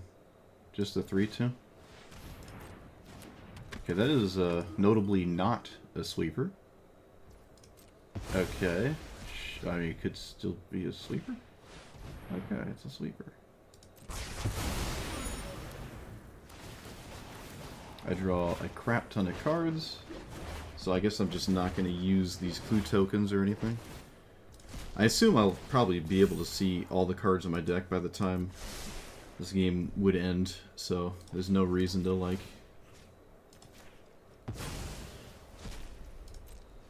draw more than I have to.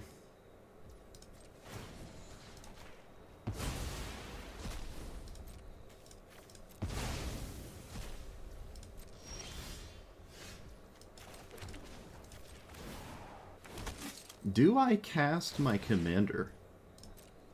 I guess I can. And just be okay with that. It does do damage, right? It's indestructible, so it just sits there and exists as an incredibly annoying thing, so yeah, sure. But Liliana can deck me out.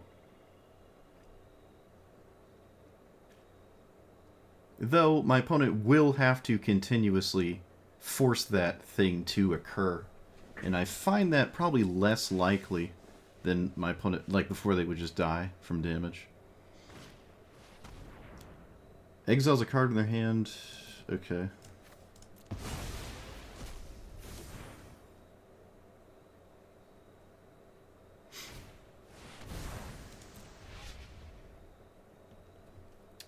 I don't want you. Yeah, I just don't want that card, so.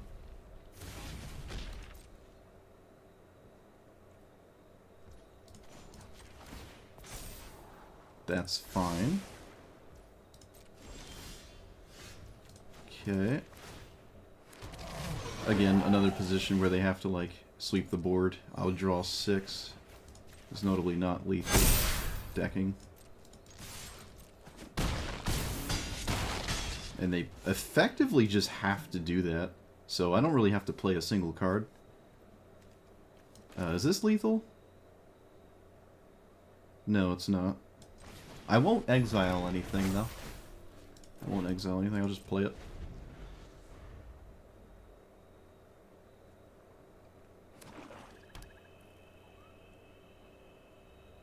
I could just cast the end to see my opponent's hand.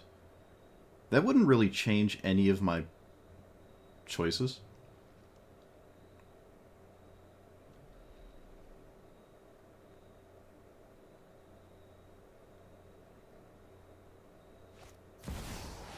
Okay, that doesn't do it. 5, 6, 9. That doesn't do it.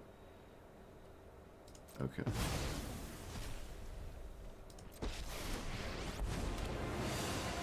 That is an Ujin player. Ketchermos with Ujin in it. Alright. They said good game 5,000 years ago, and then decided to keep playing and get wrecked. That's what you get for keep playing. That's what you get for continuing the game. That's funny. Yep, I had this rather taken care of here. There are a fair amount of colorless cards in a Ketchermos deck, and this is a 7-mana Vindicate. I did think about this card. It's just, by the time you cast it, it feels a little too late, but that's not always been the case. The card draw's not that necessary, the mana's not great, and then the 11's pretty bad. But the plus is okay, right? It gains you life. We have kind of ran out of life in one game so far because of our own cards. So that is decent.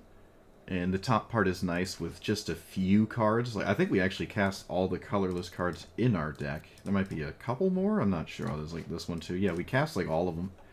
But I don't hate this decision. I don't hate it. Get Schmieded.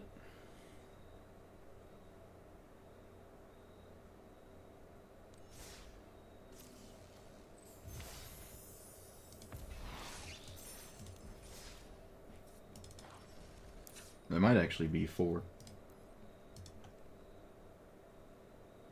No, there's 5 because of the sliver thing. So there's 5 colorless cards. We saw 4 of them. So if we had Uj in that game, it would have been crazy. Although, to be fair, against Ketchermos, it doesn't do the most insane things. I saw a couple cards out of my opponent's deck I just don't agree with. But what do I know, right? I mean, Duress is kind of situational. There's a lot of opponents that play a lot of cards where Duress doesn't really do anything, and that includes the mirror. Duress was definitely at its worst there, probably, in the mirror. It's also just like an abysmal top deck. I don't know. Duress is a strange one. Discard in general, to me, is something I'm not too excited about ever casting in a strategy like this. What else? What has not worked? What has just not done anything? Starfield Shepherd might be one of the weaker cards in this deck. Excuse me, not this one. That one's fine. It's the other one. This one. Let's see. It can get back...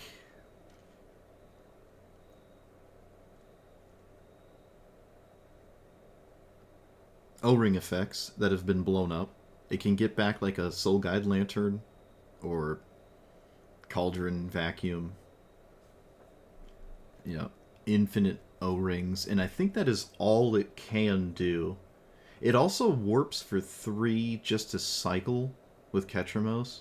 So at the very worst, it draws a card still, so it effectively replaces itself if I don't have anything to do with it when Ketramos is in play. That might just be fine. It hasn't disappointed me that much. The 4-mana removal spell that is the end has been kind of lame. There's probably better removal. Even sweepers might be fine here. Although this one hits planeswalkers. That's valuable, I would say. Quicksand costing 3 at a discount is annoying instead of 2. Wait. That's not true. This costs 2 when it's cheap. Wait a minute. Why was this 6...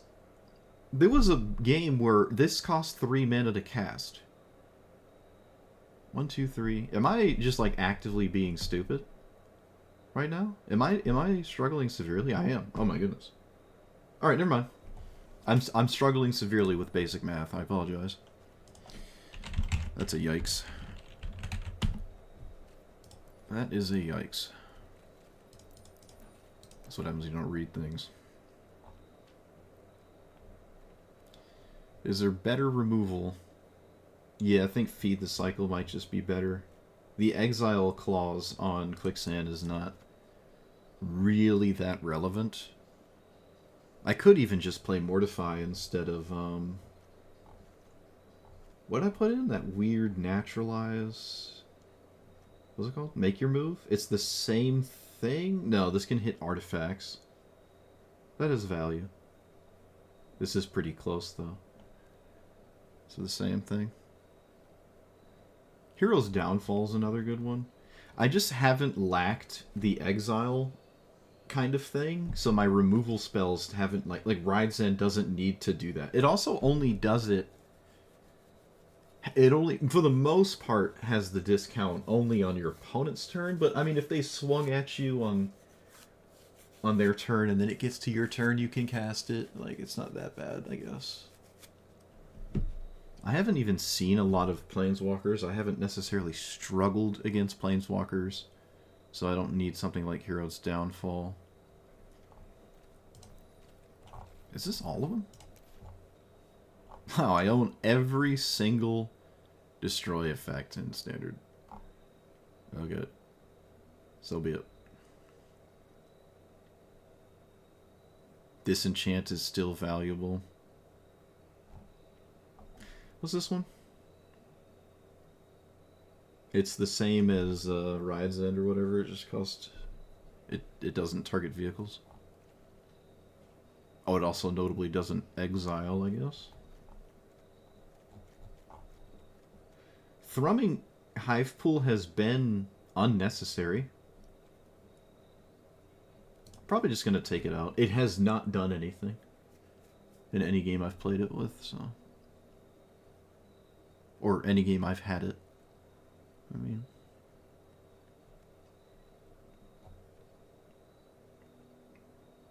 Yeah, Mortify's fine.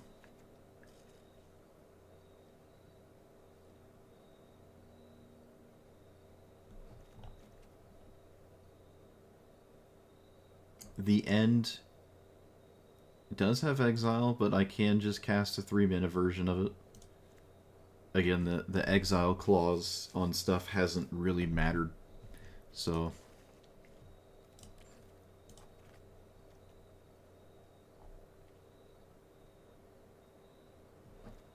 Okay.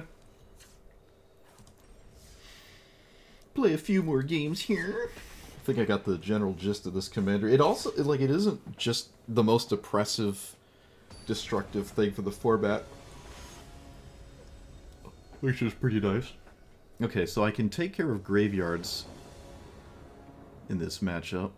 Well, not with his hand. Do we think it's the goofy reanimate version? I probably not ever really is that, but sometimes it is, who knows? 1 to 3 on the play means nothing I say or do matters anyways, so that might just be the case. But if they only play their commander, then I guess they're not ramping. Nope, it's just 1 to 3 on the play. It's not a ramp spell though, so I guess I can keep playing. I will kill that. I don't like that here.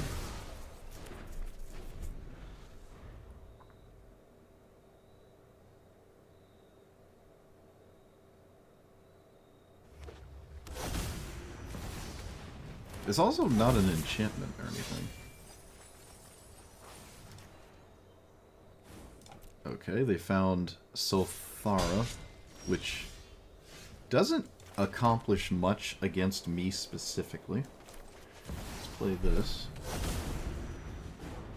They can play it, but it's not at its best, I'll say that. They got rid of Overlord.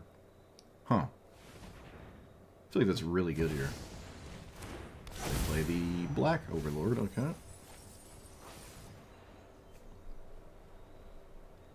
They grab Summon Spagoo.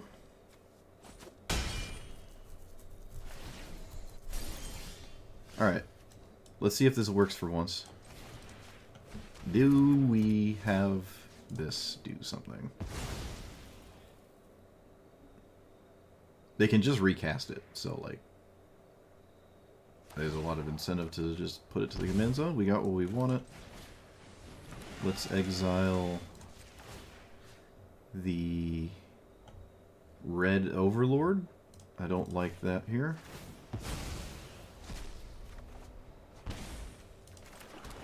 Alright. Could be a minute till we get to actually attack, unfortunately. That's what we signed up for. I also didn't lose to Llanowar Elves on the spot. World first. They did not get a Plains, so there might not be any white cards in this deck. Reasonable enough. Let us get rid of this, because that will become an issue at some point. I'd rather not deal with it. And exile this. If they reanimate Overlord... Overlord I have seen quite often actually mill people out, so I'm not too concerned if they just pick it up right here. That's why I didn't exile it. I know that's like slow and investing in a future that probably isn't very likely, but it's something to consider. Something to consider. When this enters, you blow up an enchantment. Alright. So... recast... No. Let's... warp that.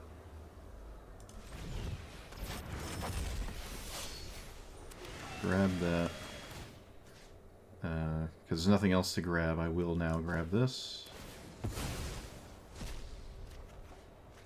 Let's do this. Actually, let's not cause issues with this existing, because it's causing issues while existing. So. All right, now I have to stay alive. Oh, that's dying. All right, I'm taking less damage than I thought.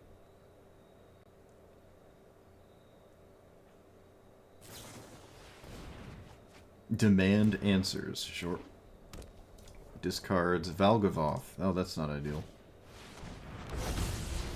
This has ward sack 3 permanents. I have 1, 2, 3 permanents. And I kind of just have to deal with this, so...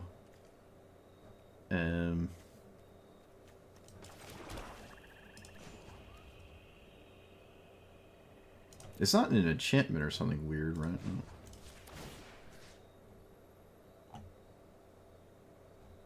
Wow, that was just the most annoying thing possible, huh? Yep, it really was. It's non-land permanents. Okay.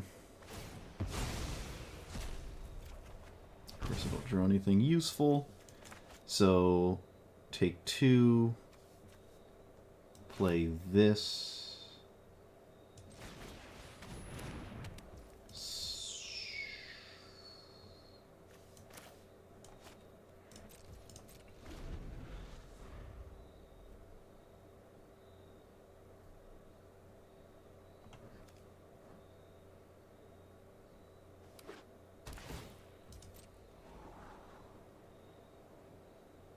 Yeah, they got around the ghost vacuum. I mean, I didn't respect that kind of thing to happen.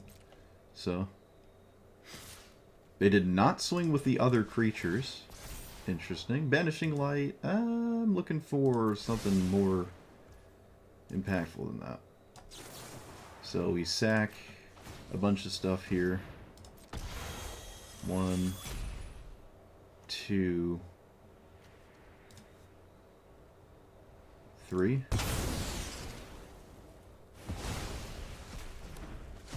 Okay, we're still in the game.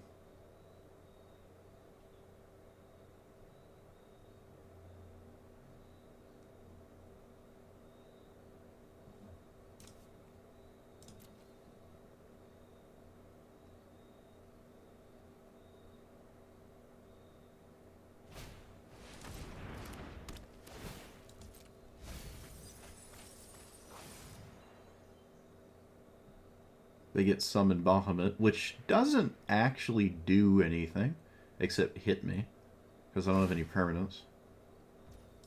They don't even go for it. They go for FOMO, sure. They probably get rid of the Solthera here.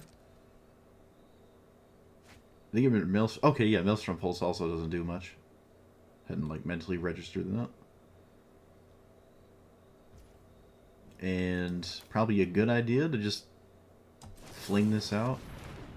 Put it on the token so they can't get anything back. Okay, let's swing with Ketramos before we don't do that. And then play you. And play nothing else. Leave up 2 life here with the wolf thing. Fox. Come on, dude. What are you doing? Wait, what do we got? Summon Bahamut. Right. Ugh, it's just annoying.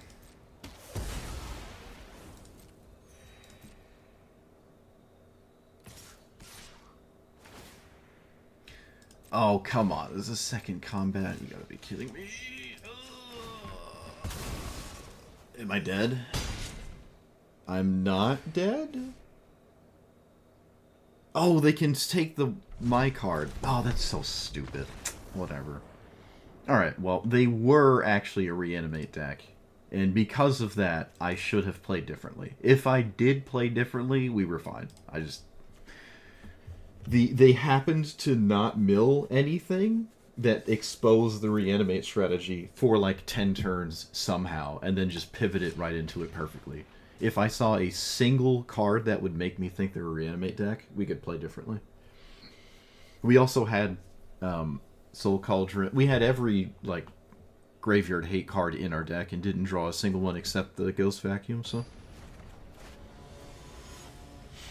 Well, we could have won that if I just knew.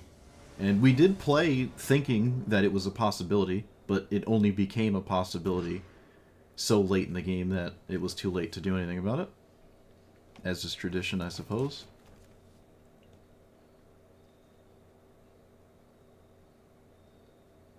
I just needed to see one card that would make me know what's going on.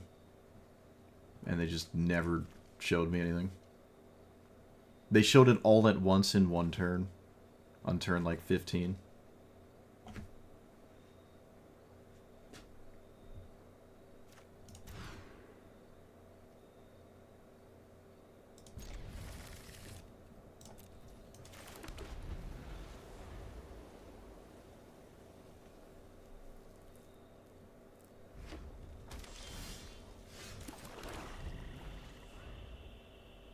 No one drop is interesting. Wonder what that means. Wonder what that means.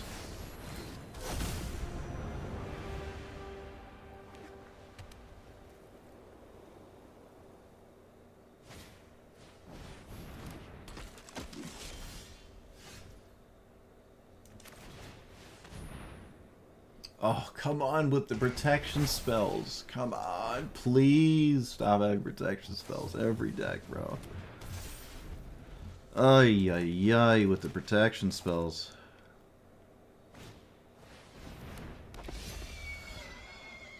I can't get a break with them. I guess I could have, well, it doesn't matter what I target. But yeah, it just wouldn't matter.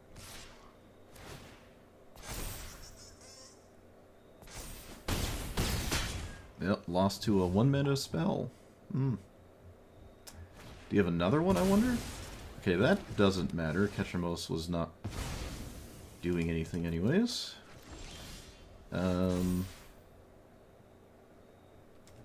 Okay, I have to do this. Attempt number 800 to get someone to put their commander in the command zone. Oh, nope, doesn't work. Of course not. You got it. You got it. Alright, Fiend Hunter effects are like hot garbage, it seems. Just god-awful. Every single time I've cast one, it's been answered. And they've never put their commander to the command zone. And it's been 2 weeks? Or something like that? I've been playing Fiend Hunters in every single deck that can run them, and every single time I've cast it, they haven't done it. Not a single time, so... Clearly it's, they're just hot, steaming garbage, I guess. And I should learn to not run them. At least the Stalker has value.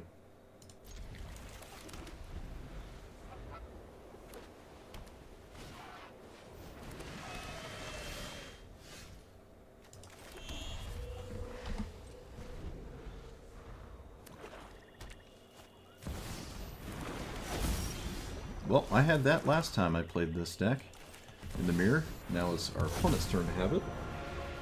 It's only fair.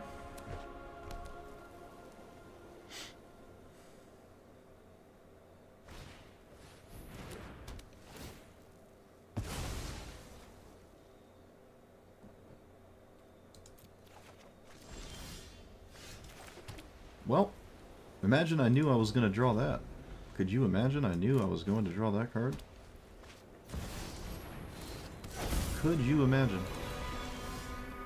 Well, at least I drew a land. That's always nice.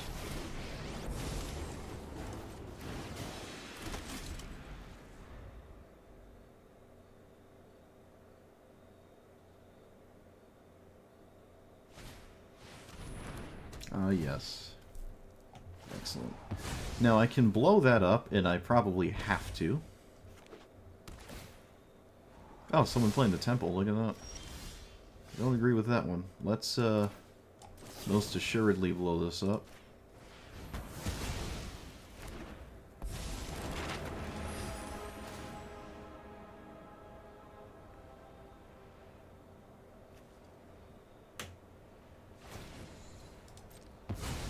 They didn't wait for their own turn to do that. That makes no sense.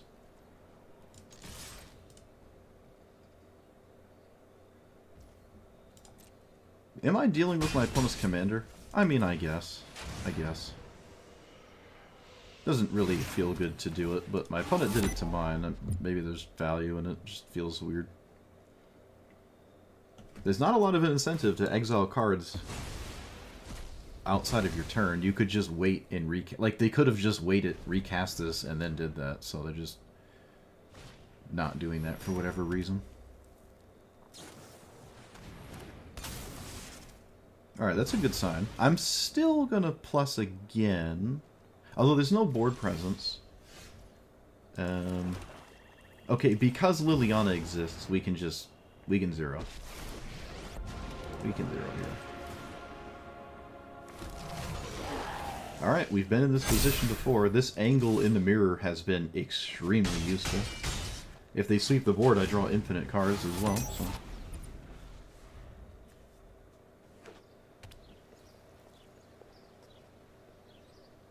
And I think they have to stay in the game. Yeah, it's not really about Ketramos and card draw, it's like just the board state. The token generation.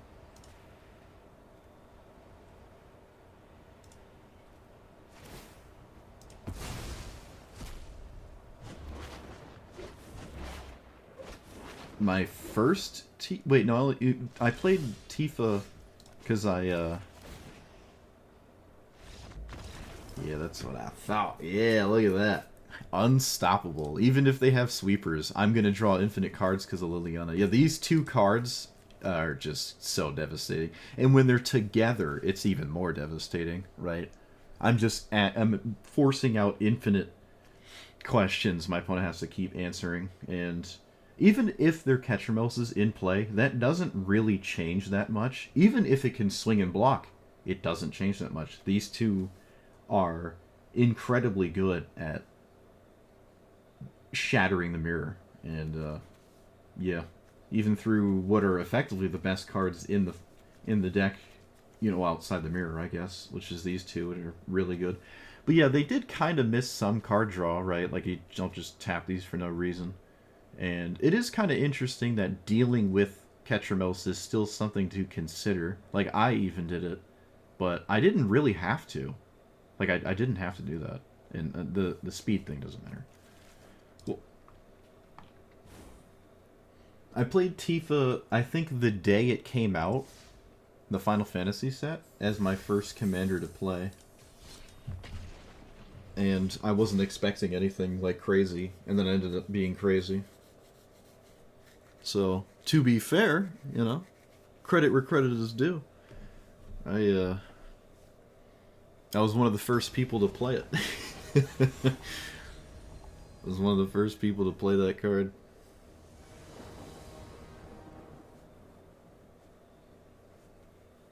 And I didn't see it as an opposing commander until a bit later. It's kind of funny. Alright, speaking of Tifa, we got this thing going on. I don't really care about that. Right, we don't care about this. Maybe we do, but I currently don't. Equip 1+1 for each land you control? What? Okay, I'll stop all of the early pressure, I guess. Interesting. Another format or matchup where Ketramos might not do anything. But we'll see. Arid Archway, wow.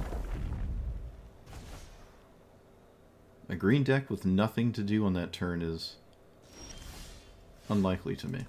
Do I cast this? Exile target one stats, creature controls, so it leaves a bet. Yeah, we do. So here, we say no. We draw. And I'm not interested in interacting with my opponent. So, with this card. Tanyova is still like blue-green herp derp, so I'm sure they can just do nothing for a while. It's not like I'm swinging for 4 every turn. Honestly, even if I was. Probably not the scariest thing there. Is this an instant? Rip.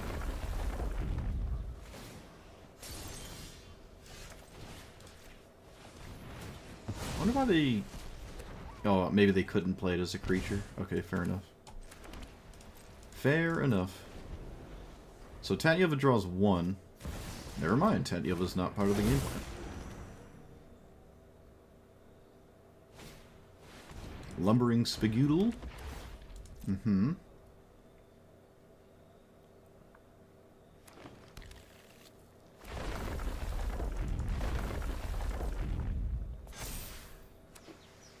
Alright, they played a tap land. I was waiting to see if they were going to do that. Do I even care about this card? No, not really. I should just probably... And then play you.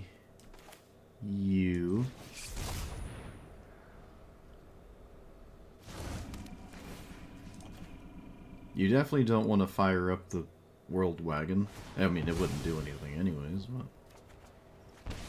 Let's do that and pass, yeah. How do you get packs? You have to go into the store and find the older packs in this store. I think that they're the red colored sets in the store thing. Alright, I'm gonna make my move on this card here. Adventuring gear, sure. They're not map tokening, no? For land, sure. I could have made a move right then and there, but I didn't. Let's do it here. Okay, this works.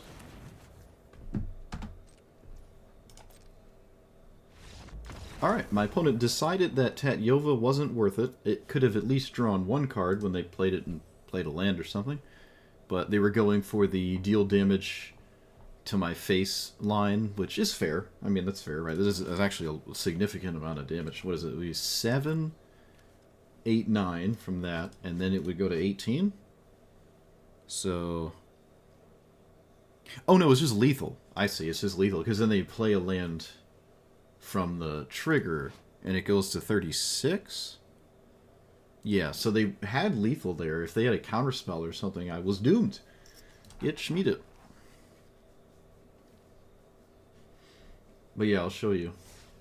You go to the store, and then packs, and then the arrows. Oh, I guess you can click and drag it as well, and it'll show you what is or isn't standard. Obviously, they're not remotely interested in you paying or opening non-standard packs because they have a business model they want to sustain, but they're here. That's how you do it. What's the first set? What even is it? This one?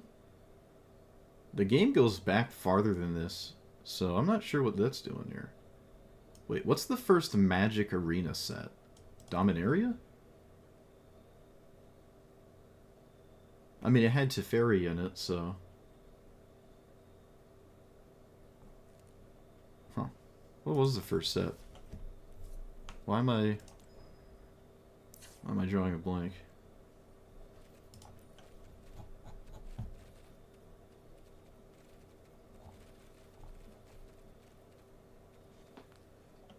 Ixalan Dominaria? No, they went back and added Ixalan, didn't they? Because I don't think it was the first set. I think it was these cards.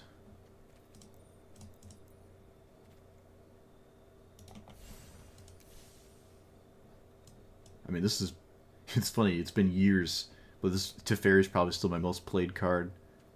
I played this card like 10 hours a day when Magic Arena first came out. Alright, either way, I am finished with this deck, so... Okay. So this is a really cool strategy. I've played it before, obviously. It's still one of my favorite commanders. In Historic Brawl, it just goes nuts, right? You just play it, and you're guaranteed to basically draw a ton of cards with it. But in Standard, that is not the case. I added Rest in Peace because there were like 1 or 2 games it would have been really nice to be able to attack and block with Ketramos. However, I don't really know what that would have ended up doing in the long run, because I don't know what my opponent had in their hand to deal with Ketramos, even if it could swing. Alright, there's like no incentive to cast a spell on it when it's just sitting there.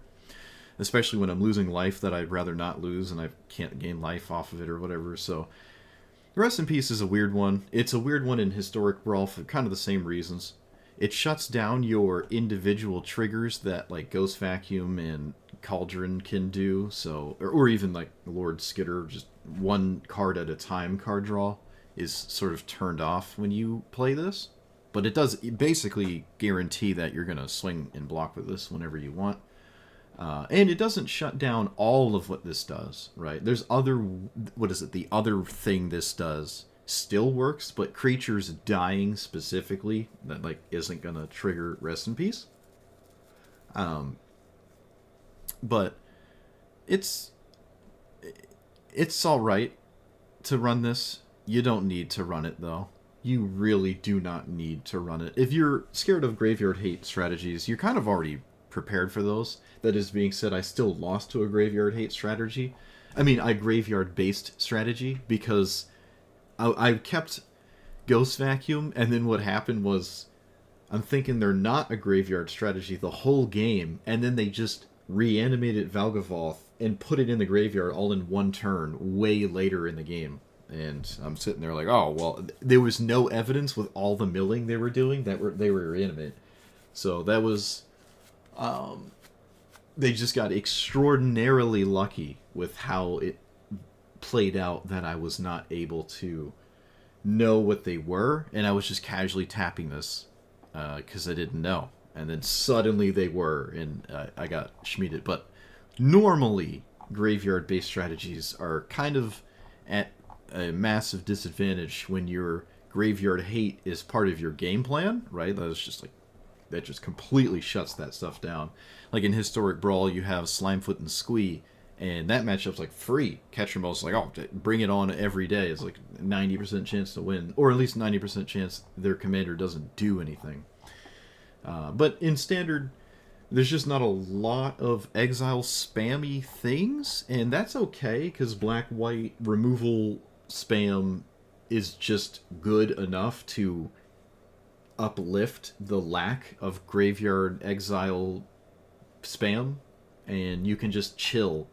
There's not a lot of creature strategies really that are gonna feel good about running into a wall of board wipes and spot removal. You also can remove pretty easily with like naturalized effects, artifacts, enchantments. So you have those kind of covered too. And then it's like Planeswalkers are also covered with like Hero's Downfall, Bitter Triumph, Get Lost, and stuff.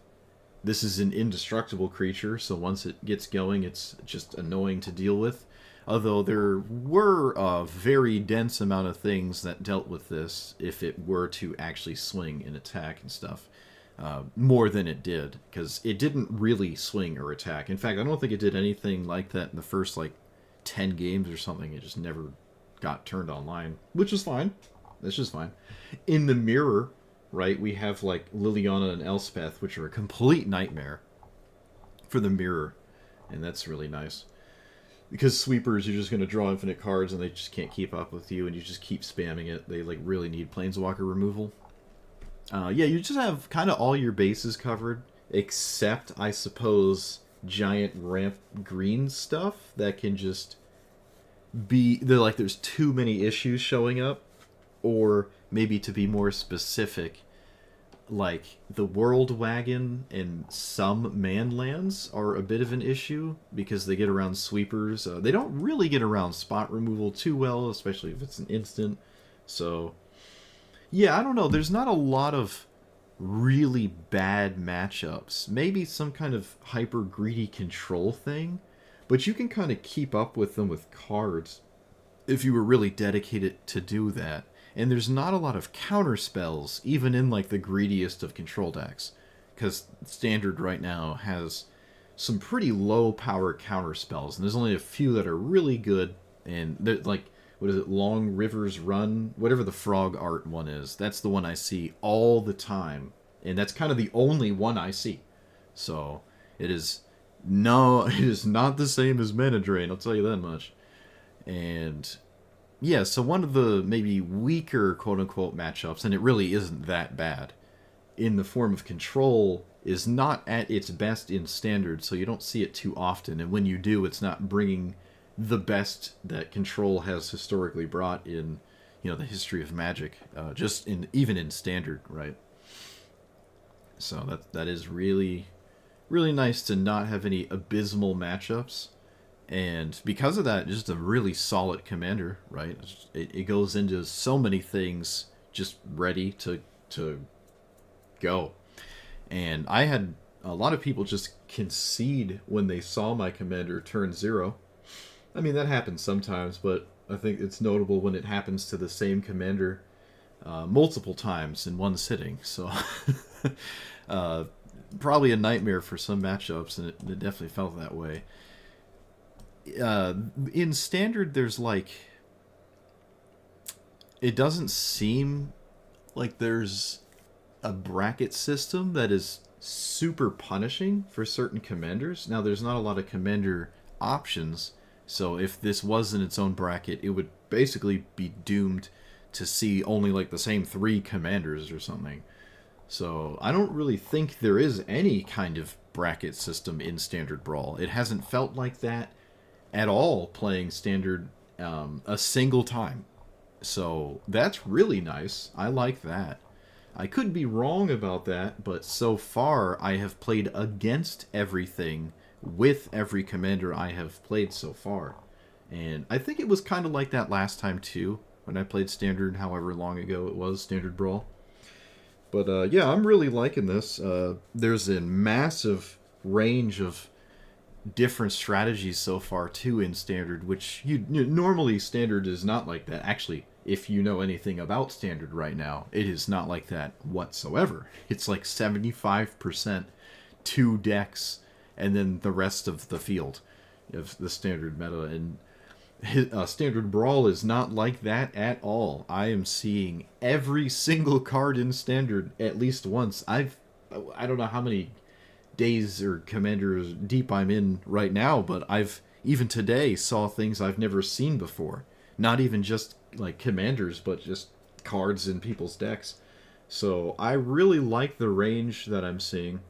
So if you normally like Standard, maybe you should actually play this format and just give it a shot, because like it's got kind of everything you could ask for going on, except maybe combo. I don't think there's any kind of combo stuff if you're a combo enjoyer, and control seems to be a little bit rough around the edges, or at least blue specifically control kind of things are not at their peak here. But you can still play a control deck like this. I consider this a control deck, absolutely. Really nice. And when I went to play this before, it did not seem like there were enough things in Standard to pull it off, but that is certainly not the case anymore. It seems like not only are there more Ketchamos players out there, which is a sign of it probably being more successful than it was when it first came out, there's just more things to do with it, and I like that. So, yep, those are the words. Let me know what you thought about it.